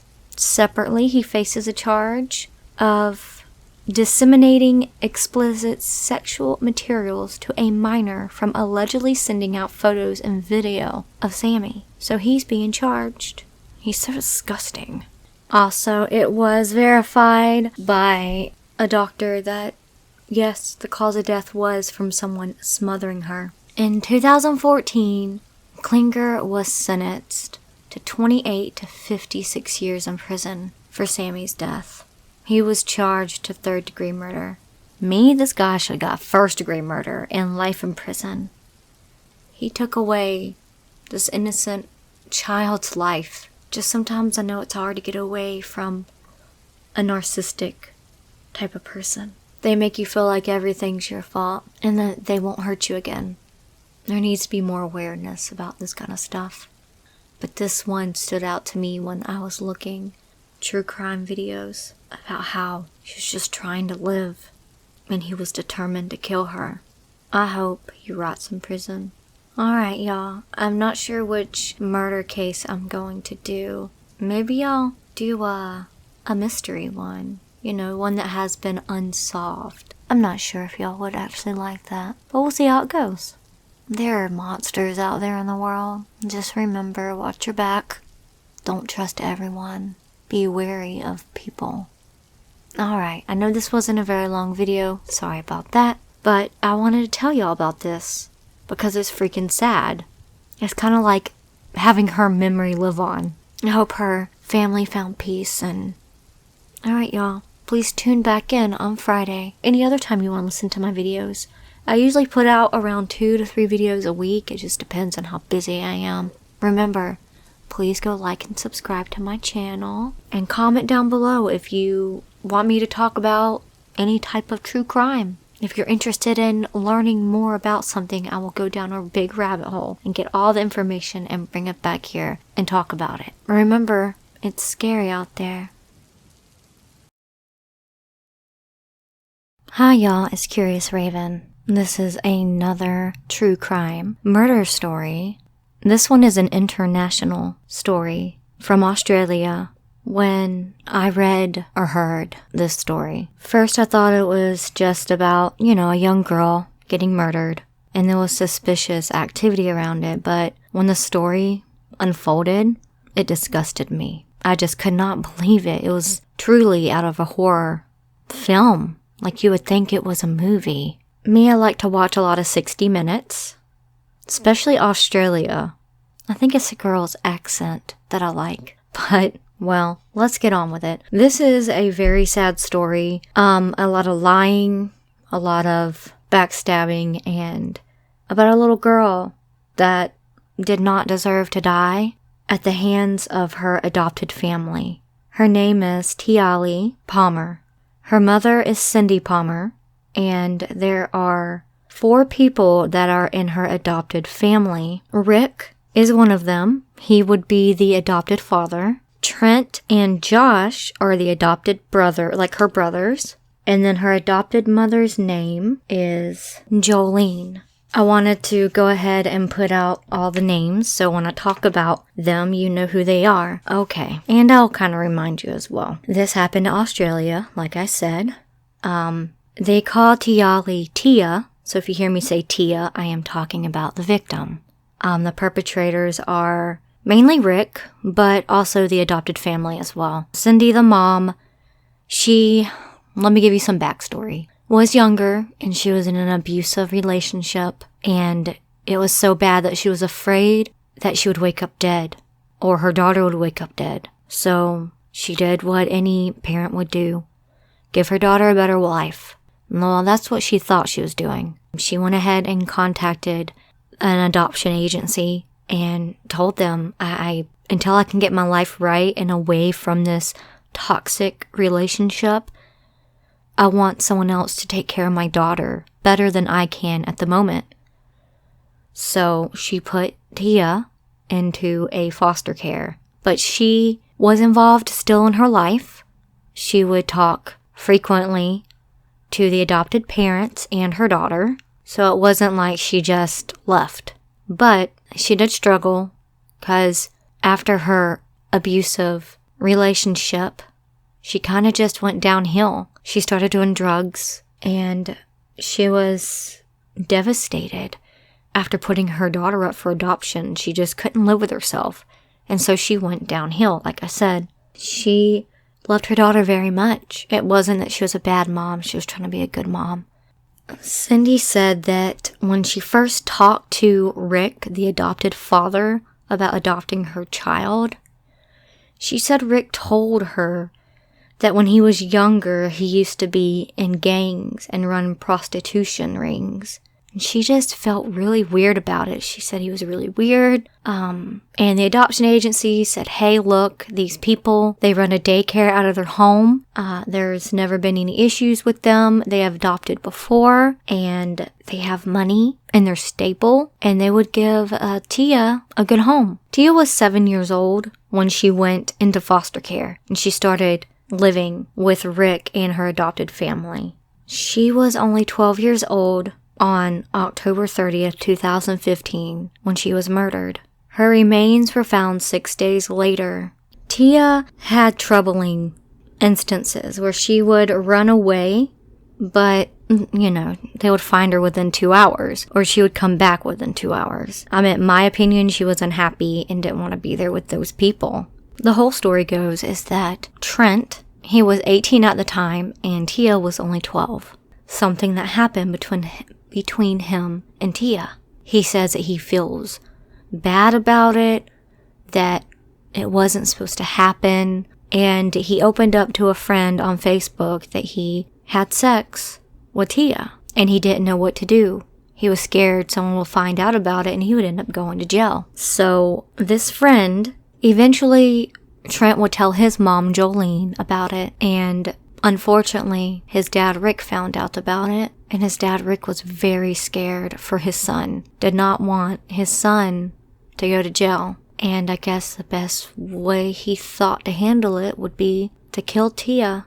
this little innocent girl. In my conclusion, she was raped, molested. Trent would say that his father told him that him, Josh, and Jolene did not need to be in the house on Friday the 30th, 2015, that October. They didn't really ask any questions. Rick has always been a very controlling asshole, and his family, to be frankly, was scared of him. So they just did what he said. He would eventually tell Josh, his youngest, that the less they knew, the better it would be, and the less that they could tell police. Well, when the family came home that Friday night, he just told them the issue has been dealt with. And Josh was like, where's Tia? And he would turn to the family and say, look, Tia is gone now, and I think you know what that means. And then this family would just go on living like normal. I know that the boys felt sick. They felt trapped. They felt like something really bad was hanging over their head, and none of them knew what Rick did to Tia or how he killed her. But eventually, like I said, Trent got on Facebook and just let it all out. His suspicions to a friend. The friend would go off and actually tip off police about what Trent said. But 6 days after Tia's murder, they found her on a bank around the Pampama River. She was naked. All she had on was little underwear that was halfway pulled down. After 7 days being in the water, they said that she was badly decomposed. The coroner could not figure out what her death was or how she died. It's really disgusting to me because this river is where they would dump trash. And just to know that he dumped that little girl there like she was a bag of trash is just the most inhuman thing that someone can do. A psychopath. They looked at all. The police started an investigation and they looked at like 350 sex offenders in the area, and they interviewed them, but no one stuck out to them. What was more disgusting is that Rick and his family, they went to Tia's funeral, and Rick actually carried the coffin and acted so upset and hurt and freaking out. And the other family, they acted upset, crying, sad, when they all knew that she was dead 7 days earlier. And especially Rick. And the police was like, why is he acting like this? This is not completely normal behavior. His story was the day that Tia went missing, when they started questioning him, was that he drove her to her high school and dropped her off. Well, they caught him on CTV footage from the time that he left his house and supposedly dropped off Tia, and then he was spotted on the next CTV camera. There were no minutes that he could actually stopped and dropped her off, so he just mainly passed the high school. And then they saw him go and pick up some parts from a store, and then he went home. Oh, I forgot this part, y'all. This is a good one. Remember I said earlier that Trent confessed to his dad that he had sex with Tia? Well, I left the part out where he thought that she was pregnant. And I am sure that is what mainly hit the nail on the coffin. No way anyone could find out that Trent practically molested and raped this little girl, and now she is pregnant with his child. You know, the cops, they bugged the house and they heard them talking about it, and that's when they decided to investigate Trent and his family. Eventually, Jolene and Trent felt so guilty they actually went to the police, and they just cracked and said, yes, in court we lied. In court, because they were in court for about 11 months, and they said that they lied about everything, and that on the stand. And what gets me is that even though they're under investigation, they still had their daycare operational. How is that possible? You are in an investigation about a young teen, not even teen, a child going missing under your care, and you still are able to operate your daycare, putting other children at risk? I mean, at least until they know that you're not guilty. But guess what? They were guilty. They were all in on it. The night that Rick decided to dump Tia's body at the river, he actually went out of his way not to be on camera. He avoided the streets that had red lights and had cameras. He went the back way, supposedly. The point is that this was a very bad case. I mean, just think of trying to give your kid a better life, and then they're supposed to be with someone that the system can trust. And Trent, their 18-year-old, would take advantage of Tia, probably got her pregnant, and the whole family had a meeting and decided, well, let Dad take care of it. He'll make this go away. Because Rick was so scared that something would happen to his son, that he'd go to jail. Well, he should have went to jail. I mean, dang, he had sex with an underage girl, took advantage, and that just bothers me so much. You know, this is my opinion, but how Tia's body was found, I really do think that he had sex before he killed her. This is Rick, the old man, having sex with the young girl because they found her naked and her panties pulled down. I mean, why else would she be like that? Trent was charged with incest, perjury, and 17 months in jail. Josh and Jolene went to jail for perjury because they lied on the stand. It was baffling. Rick was so shocked that he got arrested because he didn't think that his family would go turn him in, that he did something to Tia. And it just really got to them. Yeah, they're shitty people. Yeah, they shouldn't have went ahead and lived their life on acting like this little girl wasn't dead and they didn't know it. But I do say they were scared of Rick. And, I mean, at least they came out with the truth a little bit later. At least. Tia's mom, Cindy, she got her life together. And she had 3 other kids. People blamed her for Tia's death. And she said that she does carry some guilt. But she said she did not kill Tia, and that's the truth. She feels that if none of the things happened to her and she didn't have to put Tia up for adoption, this would have never happened. But at that time, she really did think that Tia was safe and better with the Thornburns. But like she says, I did not personally kill my daughter, and she is heartbroken. She wanted them to be a family again. This one is a little on the sad side. I just don't know what else to say about this story. It's just really sad. I don't have really any advice to give anybody. just know that they're true monsters. Maybe one day I'll get on here and tell you the stories of the murderers in the prison, because I know some of their stories and they're really messed up. Really fucked up. Also, Eventually, Rick did plead guilty to Tia's murder at the Supreme Court in 2018. It took that long. He was then sentenced to life in prison without the possibility of parole for at least 20 years. But until this day, he supposedly denies that he did anything to her. And yes, Rick did try, keyword, try, to commit suicide with pills. That monster was trying to get the easy way out. He is vile. That's all I have to say about this story. So, please tune in to next Friday for the next true crime. I'm not sure what story I'm going to do. I have some lined up, I just haven't picked one. Let me know if there's anything you want to hear or anything you want me to cover in that kind of true crime, mystery, weird stories. Just leave a comment and I will look into it, especially if you've heard any murders or mysteries or unsolved cases that interest you and you would think that it would be cool to find some more information because I can dig for it. Just let me know. Alright, well, please go like and subscribe to my channel and I will see y'all soon. Remember, it's scary out there. Hi everybody, it's Curious Raven. How are y'all today? I will have to put an advisory on this one because of the kind of the gruesome details. This one just kind of hits home for us horror narrators because I'm pretty sure a lot of you have heard of the Slender Man case. A while back when I first heard about this, I was just flabbergasted. I have, kids of my own. They are all into the creepypasta, and so am I. As you can tell, I do narrate them. But me, I always make sure my kids know that it's fake, and they understand that.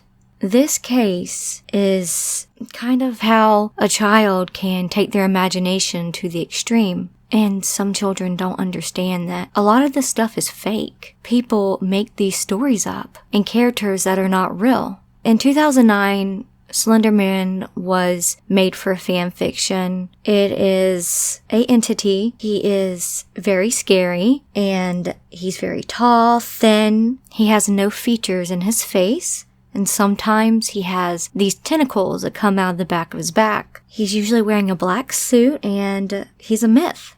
They say that the entity can cause amnesia, bouts of coughing, and paranoid behavior. He's often described as hiding in forests and killing kids and stalking kids. For a while, there was like a Slender Man challenge a while back where kids would say, oh, he talked to me and we have to do this to get in his ranks. Just random stuff online. And it was really bad people online getting little kids to do stuff that they shouldn't have done. So the challenge was very wicked. To me it was. And when all this stuff came out, I would sit down and talk to my kids. Look, do not do that kind of stuff. It's fake. There are predators out there trying to get you to do horrible things. Every corner of the internet and sometimes on TV. It is not good. There are really bad people out there. Y'all do not know this, but I am a law enforcement family, and I was a correctional officer for almost 5 years. So I have been in the presence of murderers, rapists, every scum of the earth that you can think of. They will manipulate you, and they have no type of morals or value or do not care about what happens to you or your children. They just want what they want, and they're evil. That is my opinion. I've seen it firsthand. I've had to deal with... I'm kind of getting off track, so let me get back on track. Well, this happened in May 31st of 2014 in Waukesha, Wisconsin. There were 3 girls. They were all 12 at the time. One was named Anissa and Morgan. Those are the perpetrators. And the victim is Peyton. They did call her Bella. That was her nickname. Peyton and Morgan knew each other from 4th grade. And then 2014, they met Anissa. It was her first year new to that school. Peyton described that she made friends with Morgan in the first place because she noticed she didn't have any friends and she didn't want her to feel alone and lonely. So she made friends with her and they became best friends. And then that's when Anissa in 2014 came into the picture and they all became best friends. And in 2014, they were all 12 years old. They were at Morgan's house. It was Morgan's slumber party for her birthday, and her mom, Morgan's mom, said they were having fun, laughing, playing, running around the house. Peyton's mom said that Peyton brought her American Girl doll over there, maybe play dolls and maybe get on the internet. So she didn't have any idea that something bad would happen to her daughter over there. Well, Anissa and Morgan had this planned for a while. They describe that they got kind of obsessed with Slender Man, and they really thought he was real. They really thought that if they did this to Peyton, that they would get to join Slender Man's ranks and go to Slender Man's mansion. The girls also believed that if they did not do it, that Slender Man would hurt their families, that they were scared. To be honest, I do not think that is the reason. They just were in this fantasy world, in my opinion, and they wanted to be cool and they wanted to become Slender Man's proxies and go live in his mansion with him, and it's amazing that they really believed this. But, I am older, in my 30s, and I don't have a mind of a child anymore. There's probably stuff when I was 12 that I believed in that I would just punched myself in the face if I, me looking at myself back then, today. So, okay, let me get to it. I keep getting off track. Sorry about that. Okay, so what happened was that Morgan and Anissa decided they wanted to kill Morgan on May 30th. How they wanted to do it was they took a 5-inch long blade and they were going to duct tape Peyton's mouth. They were going to stab her in the neck and then just leave her there. But Morgan expressed, oh, well, we'll let her have another morning. Like they were giving her grace of just one more day being alive. Well, Anissa and Morgan concocted this plan, so they've been planning this for a while. So this was a premeditated murder. And the girls, woke up that morning on the 31st, and they're all having fun, had breakfast, and they lured Peyton out, saying, hey, let's go for a walk. Let's go play hide and seek. They went to this local park called David's Park. It was kind of a hiker's wooded area. I believe that they thought that would be a good place because there's lots of places to hide behind trees and in the bushes. But instead, when they got kind of further into the woods, the girls actually decided to pin down Peyton, and she was stabbed 19 times in the arms, legs, and torso with that 5-inch kitchen knife. 2 wounds were to 2 major organs. 1 missed a major artery in her heart. The surgeon said that if it went a hair, the thickness of a hair from a human's head, she would have died. Now to me, someone was watching over that baby that day. A guardian angel. It was not her time to go. And another went through her diaphragm, cutting into her liver and stomach. Anissa told her to lay down, that the blood would come out slower, and her and Morgan were going to go get help. And they just left. Peyton described that she did not want to die, that she remembered her parents and said that she fought, and she crawled by herself to a nearby road where a miracle happened. But that day, a cyclist was cycling and came up to her on the side of the road bleeding everywhere. Peyton was in the hospital for 7 days after the attack, and she returned to school on September 2014. That is insane. I'm proud of her for not giving up, and that these 2 girls that were supposed to be her best friends would harm her like that over someone that was fake. Their wanting to be accepted by Slender Man outweighed their care and love for the best friend. And that's disgusting. These 2 girls were delusional. Also, Peyton said that she didn't even feel anything. She said she was in shock, but she said she felt real dizzy and she felt like she couldn't breathe. And she described that Anissa told Peyton that we're not helping you. Morgan just said that she had no remorse because remorse would not get you anywhere, and she has no regrets at all for hurting her friend. Oh, actually, I just looked. They planned the premeditated murder for 6 months. That is, so fucking sad. All I know is that she never even did anything to these girls, and they just went ballistic and just stabbed her 19 times over and over again in the woods. To me, that is a psychopath. Well, after the cyclist called the police, there was a manhunt for these 2 young 12-year-old girls. They described that they found Anissa and Morgan sitting on the side of a highway that was about 5 hours. It was kind of the outskirts of the town. And the officer described their demeanor was very calm and meek. Anissa had bloodstains on her shirt and Morgan was just covered in blood. It was also concluded that Morgan was the first one to stab her and start it. In Wisconsin, they have a law that a minor can be actually interrogated without their parents' consent. So it wasn't like, oh, we gotta wait for your parents to get here. There was no law that stated that it was illegal to question them because it was legal. So, in 2017, Anissa pleaded guilty to being a party to attempted second-degree homicide.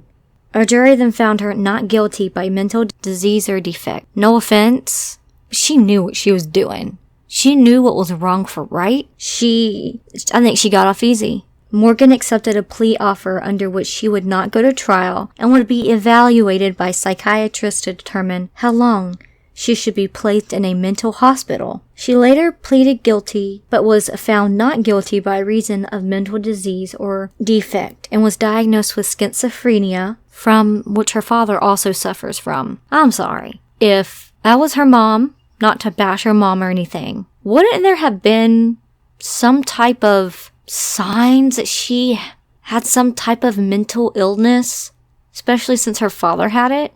I mean, it's called preventative care. If I knew my child's father had something that serious, I would have already had them at like age 8 to 10 to get checked out just in case, to make sure that they weren't gonna, snap like this girl did and try to kill her best friend.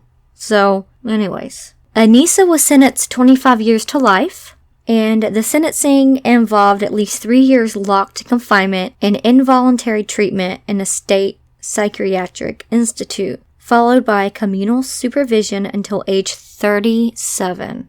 Morgan was sentenced to the maximum, 40 years to life, and that also involved at least 3 years locked confinement in addition to involuntary treatment in a state psychiatric institute until complete resolutions of symptoms or until age 53, whichever may happen first. In the aftermath of the stabbing, the creepypasta wiki was blocked throughout the school district.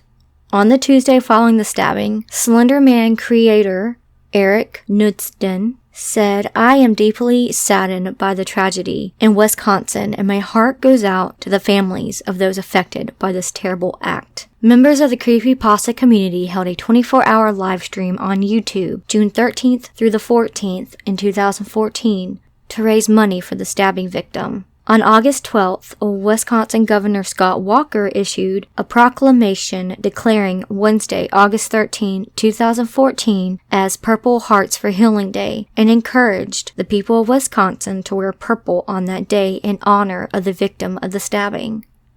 He also praised the strength and determination exhibited by the victim during her recovery. The city of Madison, Wisconsin held a one-day Bratwurst Festival to honor the victim on August 29th, several days before the victim returned to school. There is a huge debate online. I'm not going to tell you how to parent your kids, to be honest. When I was 7, I started watching horror movies.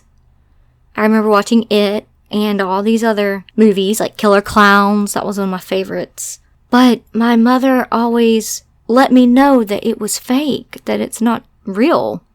And I really didn't have any issues with thinking monsters were real under the bed, because I knew what I was watching was just make-believe. Actors acting.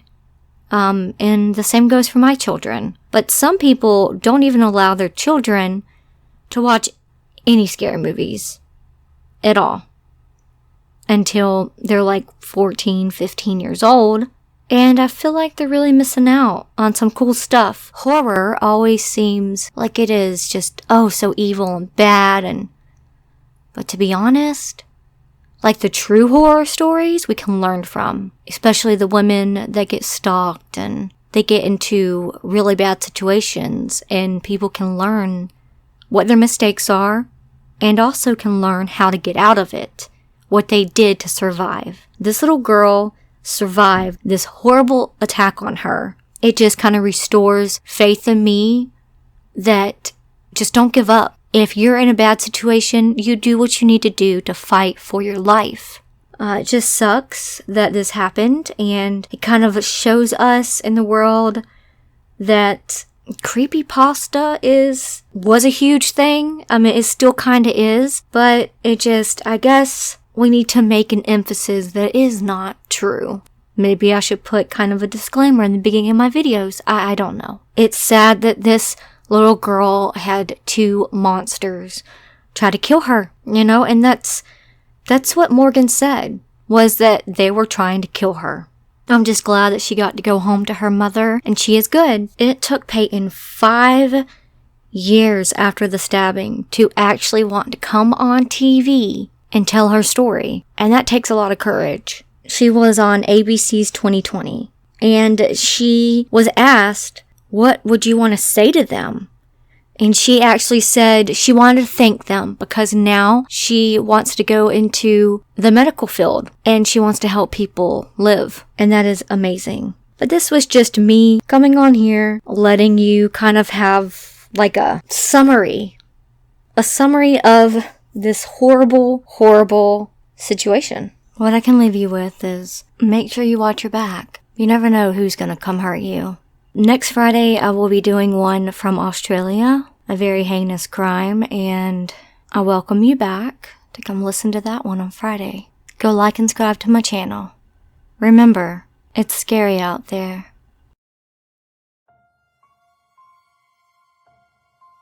Hey y'all, it's Curious Raven. I am back with more true crime.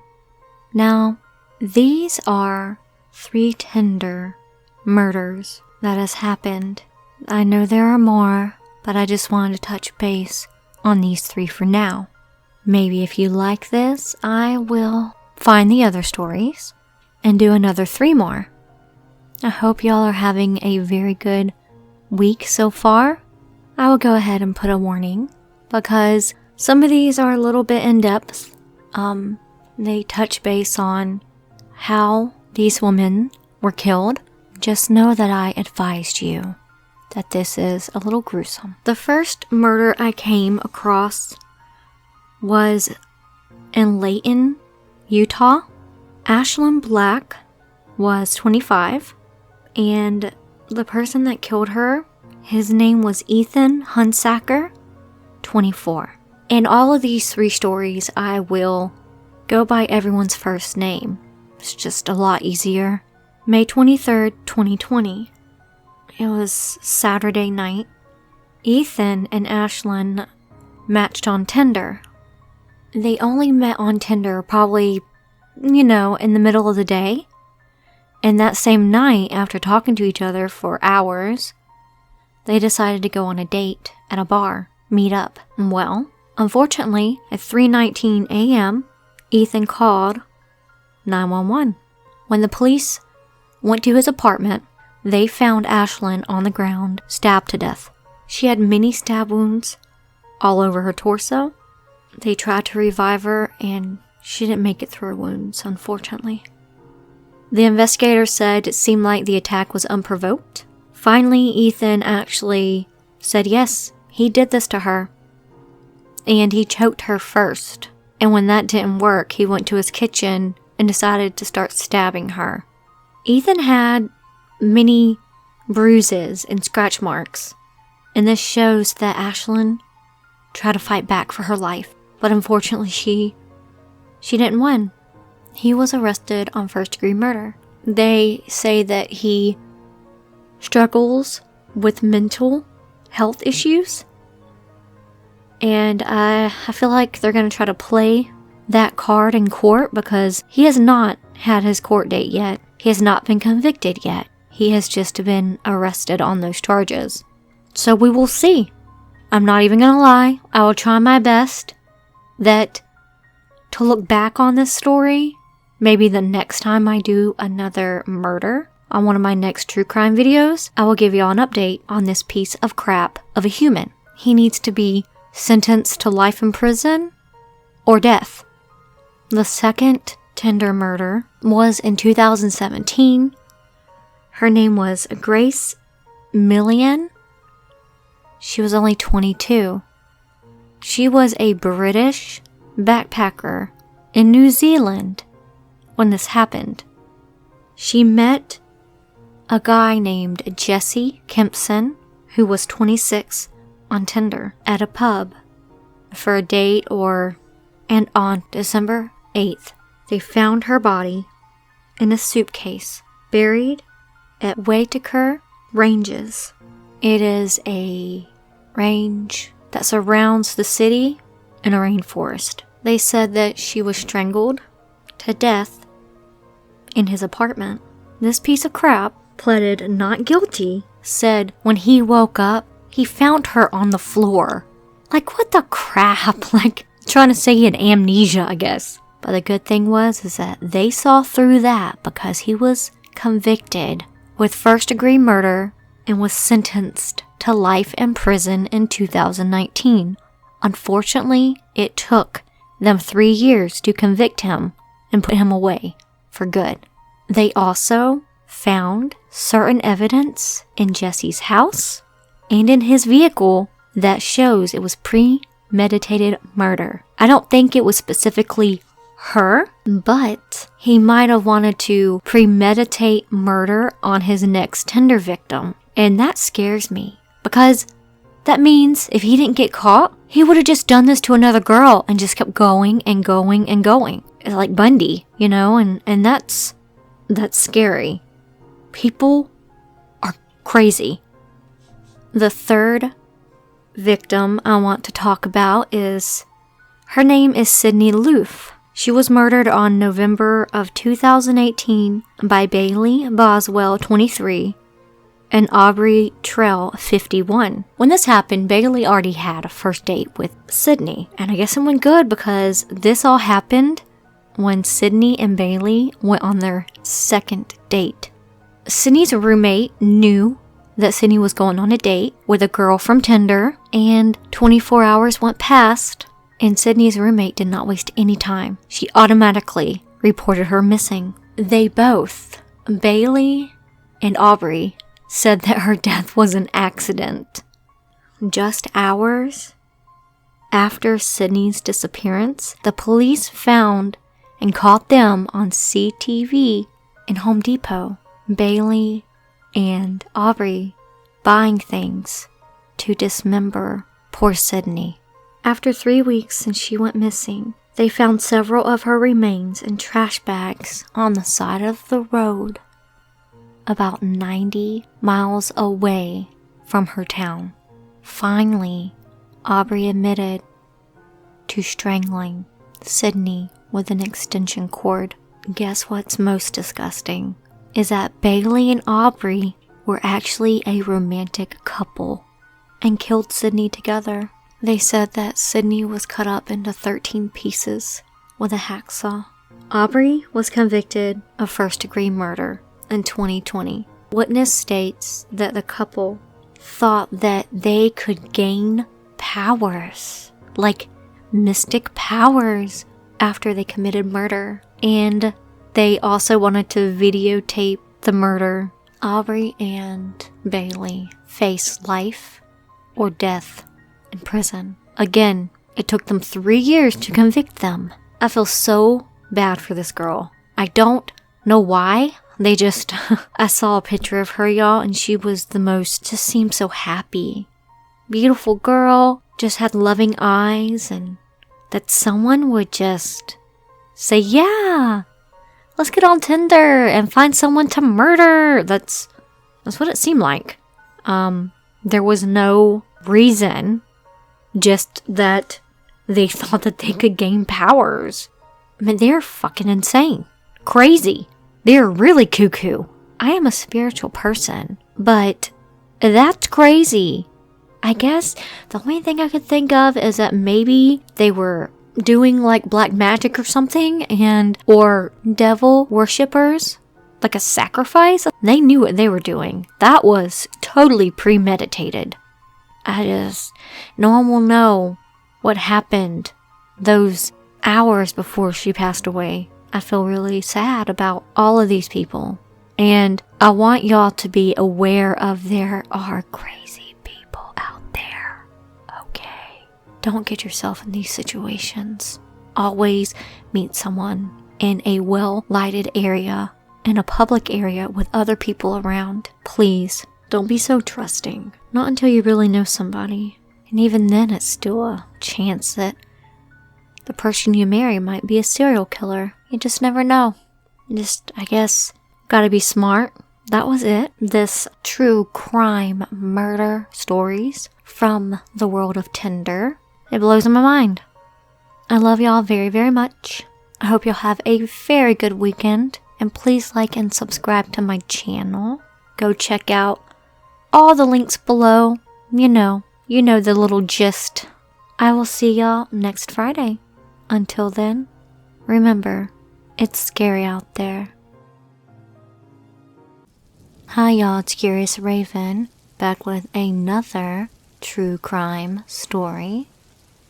This time, will be about a little girl named Zara Baker. This crime was worldwide. Everyone knew about the murder of Zara Baker. I do want to give a warning that this story today does tell a little bit of gruesome details.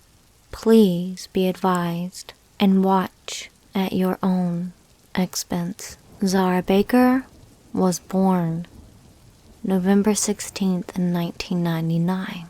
Her dad is named Adam Baker.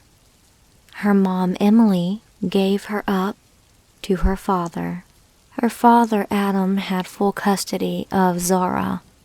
They lived in Australia. In 2004, Adam worked at a sugar mill in Queensland.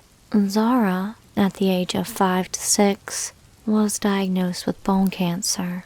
And people that knew her said that she was so full of life and rambunctious and didn't let things get her down. She fought the bone cancer in 2005. Not even 3 years later, she was diagnosed with lung cancer. Well, guess what, people? She fought that too. And she won. Due to all of the chemotherapy that Zara went through when she was younger, it took her hearing from her. She had to wear hearing aids. Also, it left one of her legs amputated, and she had half of her lung cut out. I would say this little girl went through so much as it was in her life. When this happened to her, she was only 10. Just think, at age 8, she beat 2 types of cancers. That is a miracle to me. After she beat the lung cancer, her cancer went into remission in the year 2008. A little before this, Zara's father, Adam, met Elisa Fairchild on a dating website, a IMVU website, and Elisa Fairchild will visit Adam in Queensland, where he was working at the sugar mill, and they were soon married. Elisa, Adam didn't know this, but she was previously married 6 times and was still married at the time that she supposedly married Adam. It was around this time that Zara's cancer in 2008 went into remission, and all 3 of them moved to the United States. They all moved to North Carolina. Zara went to public school for a little bit, but a couple teachers noticed that there was some child abuse going on with Zara. And they're implicating that Elisa was the one that was abusing her. And supposedly, there was many neighbors claimed that Elisa was physically and mentally abusive and neglected Zara. When Zara was in the 4th grade, Zara went to school with a black eye. A black eye. Come on. To me, also, that the father had to know there was some type of abuse going on, because how could he not notice the black eye? He should have protected his daughter. I know that sounds mean, but it's true in some sort of way. Elisa had 3 other children from 2 different other marriages. A daughter born from a previous boyfriend, and a son and a daughter from a previous marriage. Now, supposedly they have history on Elisa that she has been investigated multiple times before this stuff with Zara. Zara was her stepdaughter, but supposedly Elisa was abusing her as well. There was many investigations by the Department of Social Services in regards to Elisa's own biological kids. I don't think the father knew this.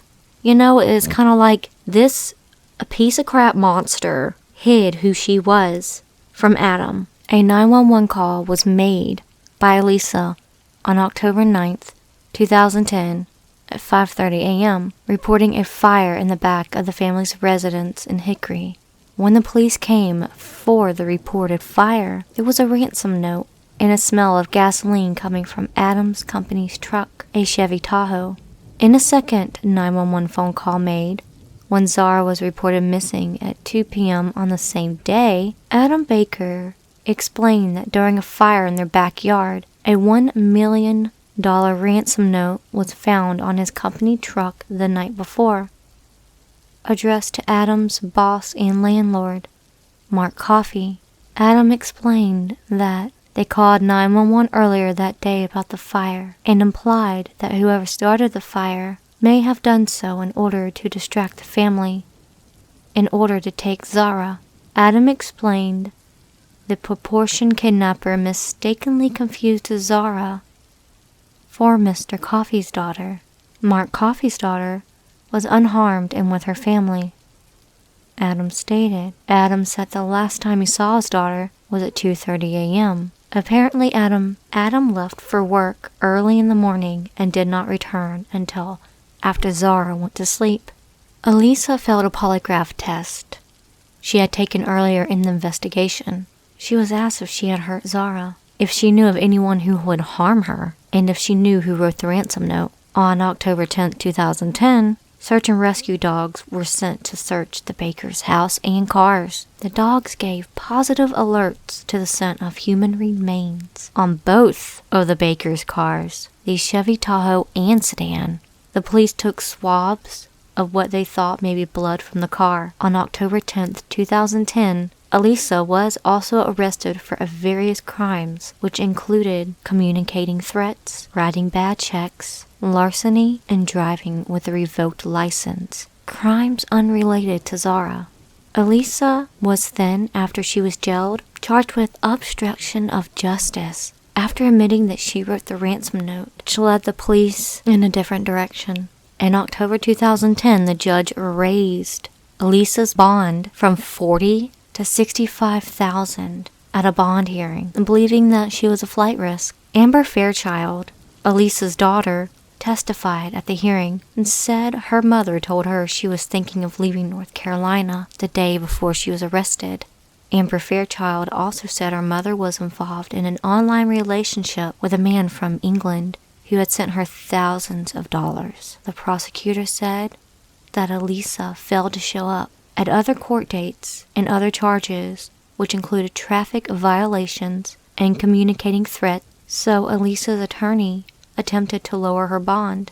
Elisa's aunt, named Buzzy, so odd name, told her that Zara died after being sick for 2 weeks, and both parents dismembered her and hid the remains. Elisa's aunt said, "She's been sick 2 weeks before she died. When they found her, I guess they didn't know what to do. They just went wild. However, Elisa said that Adam was the one that dismembered his own daughter's body after she had died. They both hid her remains. Elisa also told police that Zara died on September 24th, yet she not reported missing until October 9th. And supposedly this man named Eric, he was the owner of Serial Killers Inc., actually wrote Elisa in jail, and she wrote back to him sharing some information. Supposedly Elisa admitted, "We really didn't kill her, but what he did after the fact is kind of horrifying. It makes me scared of him." Elisa told her attorney that Zara's prosthetic leg was left in a dumpster that she and Adam had disposed of at Fox Ridge Apartments in Hickory. And later October, that leg was found off a road in Caldwell County, a few miles from a former residence of Elisa's. The Hickory Police Department were able to match the serial number of the prosthetic leg with Zara's medical records they obtained from Australia. And this was to confirm that it was Zara's. In November 2010, Elisa started leading police to different areas in Caldwell County to find Zara's scattered remains. Numerous bones of Zara's were found, but Zara's head was not found until some years later. Elisa told police she threw Zara's mattress in a dumpster, and police confirmed the mattress fitting the description was found in a landfill. Elisa also led the police to another dumpster behind a grocery store in Hudson, where she and Adam dumped a car cover and bed cover, which was used to hide and transport Zara. Elisa told police they would find Zara's body parts in the drain trap of the bathtub, and that plastic gloves that she used would be found in her bathroom. I'm gonna stop right now. I actually watched a video on 60 Minutes Australia, but it was not this graphic and detailed. This actually makes tears kind of come up to my eyes, because this is such a heinous thing that you could do to a 10-year-old little girl that did nothing to you, that just wanted to live. She already beat death twice, and you just want to snuff her life out because you thought, well, she didn't die then, so I'm gonna kill her now. I watched the interview that 60 Minutes had with Elisa, a prison interview, and she never had to answer any of these hard questions because she didn't go to trial. She took a cop-out, she took a plea deal. And 60 Minutes was trying to ask her questions, and you should have seen her face. She was just really rigid, and she was just looking dead straight on, and her eyes were like crazy woman eyes, like she was on purpose, like making her eyes big, trying not to give any type of emotion in her face or anything. And she kept lying. Dude, you've already been convicted of murder and you're down for 18 years plus 10 years because of other crimes that you committed, drug-related crimes. So she won't get out of prison until she's like 70. So why not tell the truth? Why keep lying? It's fucking sick. Let me go ahead and get back to this. Elisa's past marriages. She was actually married 7 times. At times, she was married to 2 or 3 men concurrently, having failed to divorce before remarrying. Prior to marrying Adam, Elisa had married 3 men within 3 years. In January 2011, it was reported that Elisa was charged with bigamy after it was confirmed that she was still married to Aaron Young when she wed Adam Baker. This is disgusting, y'all. Okay, here it comes. Elisa had introduced Aaron Young to Adam, claiming that Aaron was her brother. She introduced Aaron to Adam. Aaron is her husband. Adam is her second husband as her brother. Why? It doesn't make sense. Let's keep going. Let's keep reading. Elisa kept in frequent contact with previous husband Aaron Young, and they both visited on imvu.com website on September 22nd. 2 days before the day on which Elisa claimed Zara died. A police investigated the claim of a woman who used the same social networking site as the Bakers that she had a conversation with both of the Bakers about doing a murder with chainsaws. Accusations against 2 men related to Elisa's previous husband, Aaron Young, alleged that Zara was raped and may have been hit on the head, causing her death. The 2 cousins, James Young and Timothy Young, was both investigated by police for the allegations. Both men passed polygraph tests and were not charged. Timothy Young was alleged to have had a sexual relationship with Elisa, and the 2 had taken illicit drugs together. Since no cause of death could be determined, Zara's death was ruled an undetermined violent homicide. Allegedly, Elisa told the police that both she and Adam disposed of Zara's remains. But according to cell phone towers, Elisa was in the area where Zara's remains were found, but Adam was not. Investigators believe that Elisa Baker killed and dismembered Zara on September 24, 2010. And disposed of her remains in the following day. Elisa was indicted by a grand jury for second-degree murder with aggravating circumstances on February 22, 2011. The 5 aggravating circumstances were cited as: Elisa had a history of physical, verbal, and psychological abuse of the children. She desecrated Zara's body to hinder the murder investigation and prosecution. Zara was young and physically infirm and handicapped. Elisa Baker took advantage of a position of trust.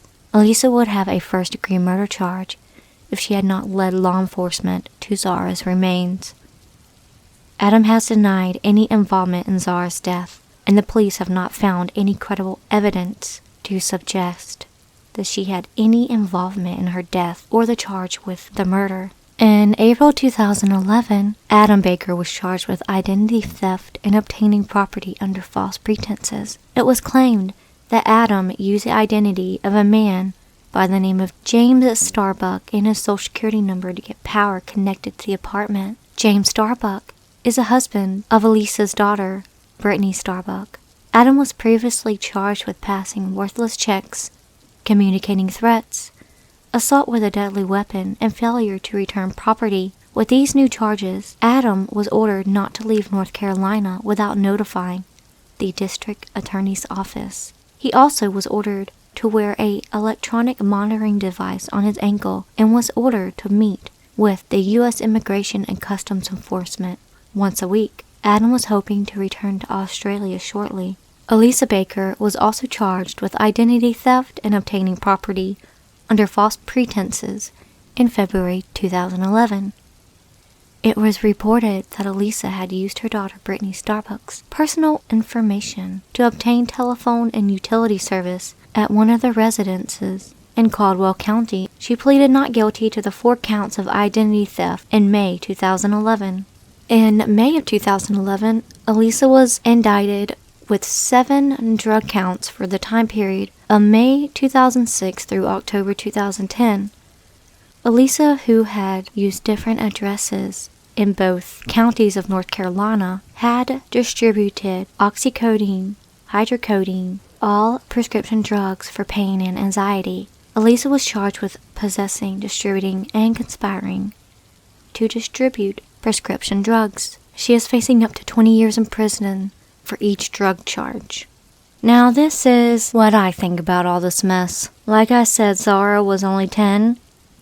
Yes, she was handicapped. I feel really horrible that they took advantage. Especially Elisa took advantage of this little girl. I feel like maybe Adam did have something to do with it because they found remains in 2 of their vehicles. I thought that was odd. This is my opinion. This is my conspiracy theory. Whatever. Maybe one of them took some body parts of Zara and the other one took the other body parts of Zara. They split up and then hid the different body parts. Like they split up to cover more ground. I just pray that this little girl didn't feel any pain. I hope that she had a merciful, quick, painless death. No one knows though. It's still a mystery. Her dad, Adam, was actually on the 60 Minutes interview, and he looked like a dad that was heartbroken. So I am not sure if he had anything to do with it, but he might had. Her stepmom was adamant on the interview that he did have something to do with it. When the host was asking her, okay, come on, tell us the truth, what happened, blah, blah, blah, she kept saying the same story over and over. What she said that happened was that the afternoon that Zara died, she left the house to go shopping. And she did not return until later that afternoon. She saw Zara on her bed. And she walked in. And she said, Zara, are you awake? Walked in again, Zara, no response. And then she called 911 to tell them that she was unresponsive. But how is that possible? When Zara was cut up and dismembered, that was the whole point. Her story made no sense at all. None whatsoever. She was just digging herself a deeper and deeper hole. I feel so sad for the rest of Zara's family that had the loss of her. When the 60-minute host asked her if she had any remorse, she said yes. And she goes, well, what remorse are you feeling? And she said that she's gone. I miss her. And the host says, really? Do you really miss her? Well, I'm going to have to go ahead and tell you bye. I hope y'all have a very good weekend. I also have a podcast. It's named Horror with Curious Raven. I do have all of these true crime videos uploaded to there if you wanted to have true crime marathon. Leave a good review and that will help my podcast out. It's on Spotify and BeanPod. I also have a Patreon called Corvus Corex. You can come join the flock. All these links will be down below in this video. If you have any scary stories or any weird and creepy encounters, I do have a subreddit. You can go post there and give me some subscriber stories I can read. And that link will be down below as well. Remember to like and subscribe to my channel. I will see y'all next Friday for another true crime video. Until then, remember, it's scary out there.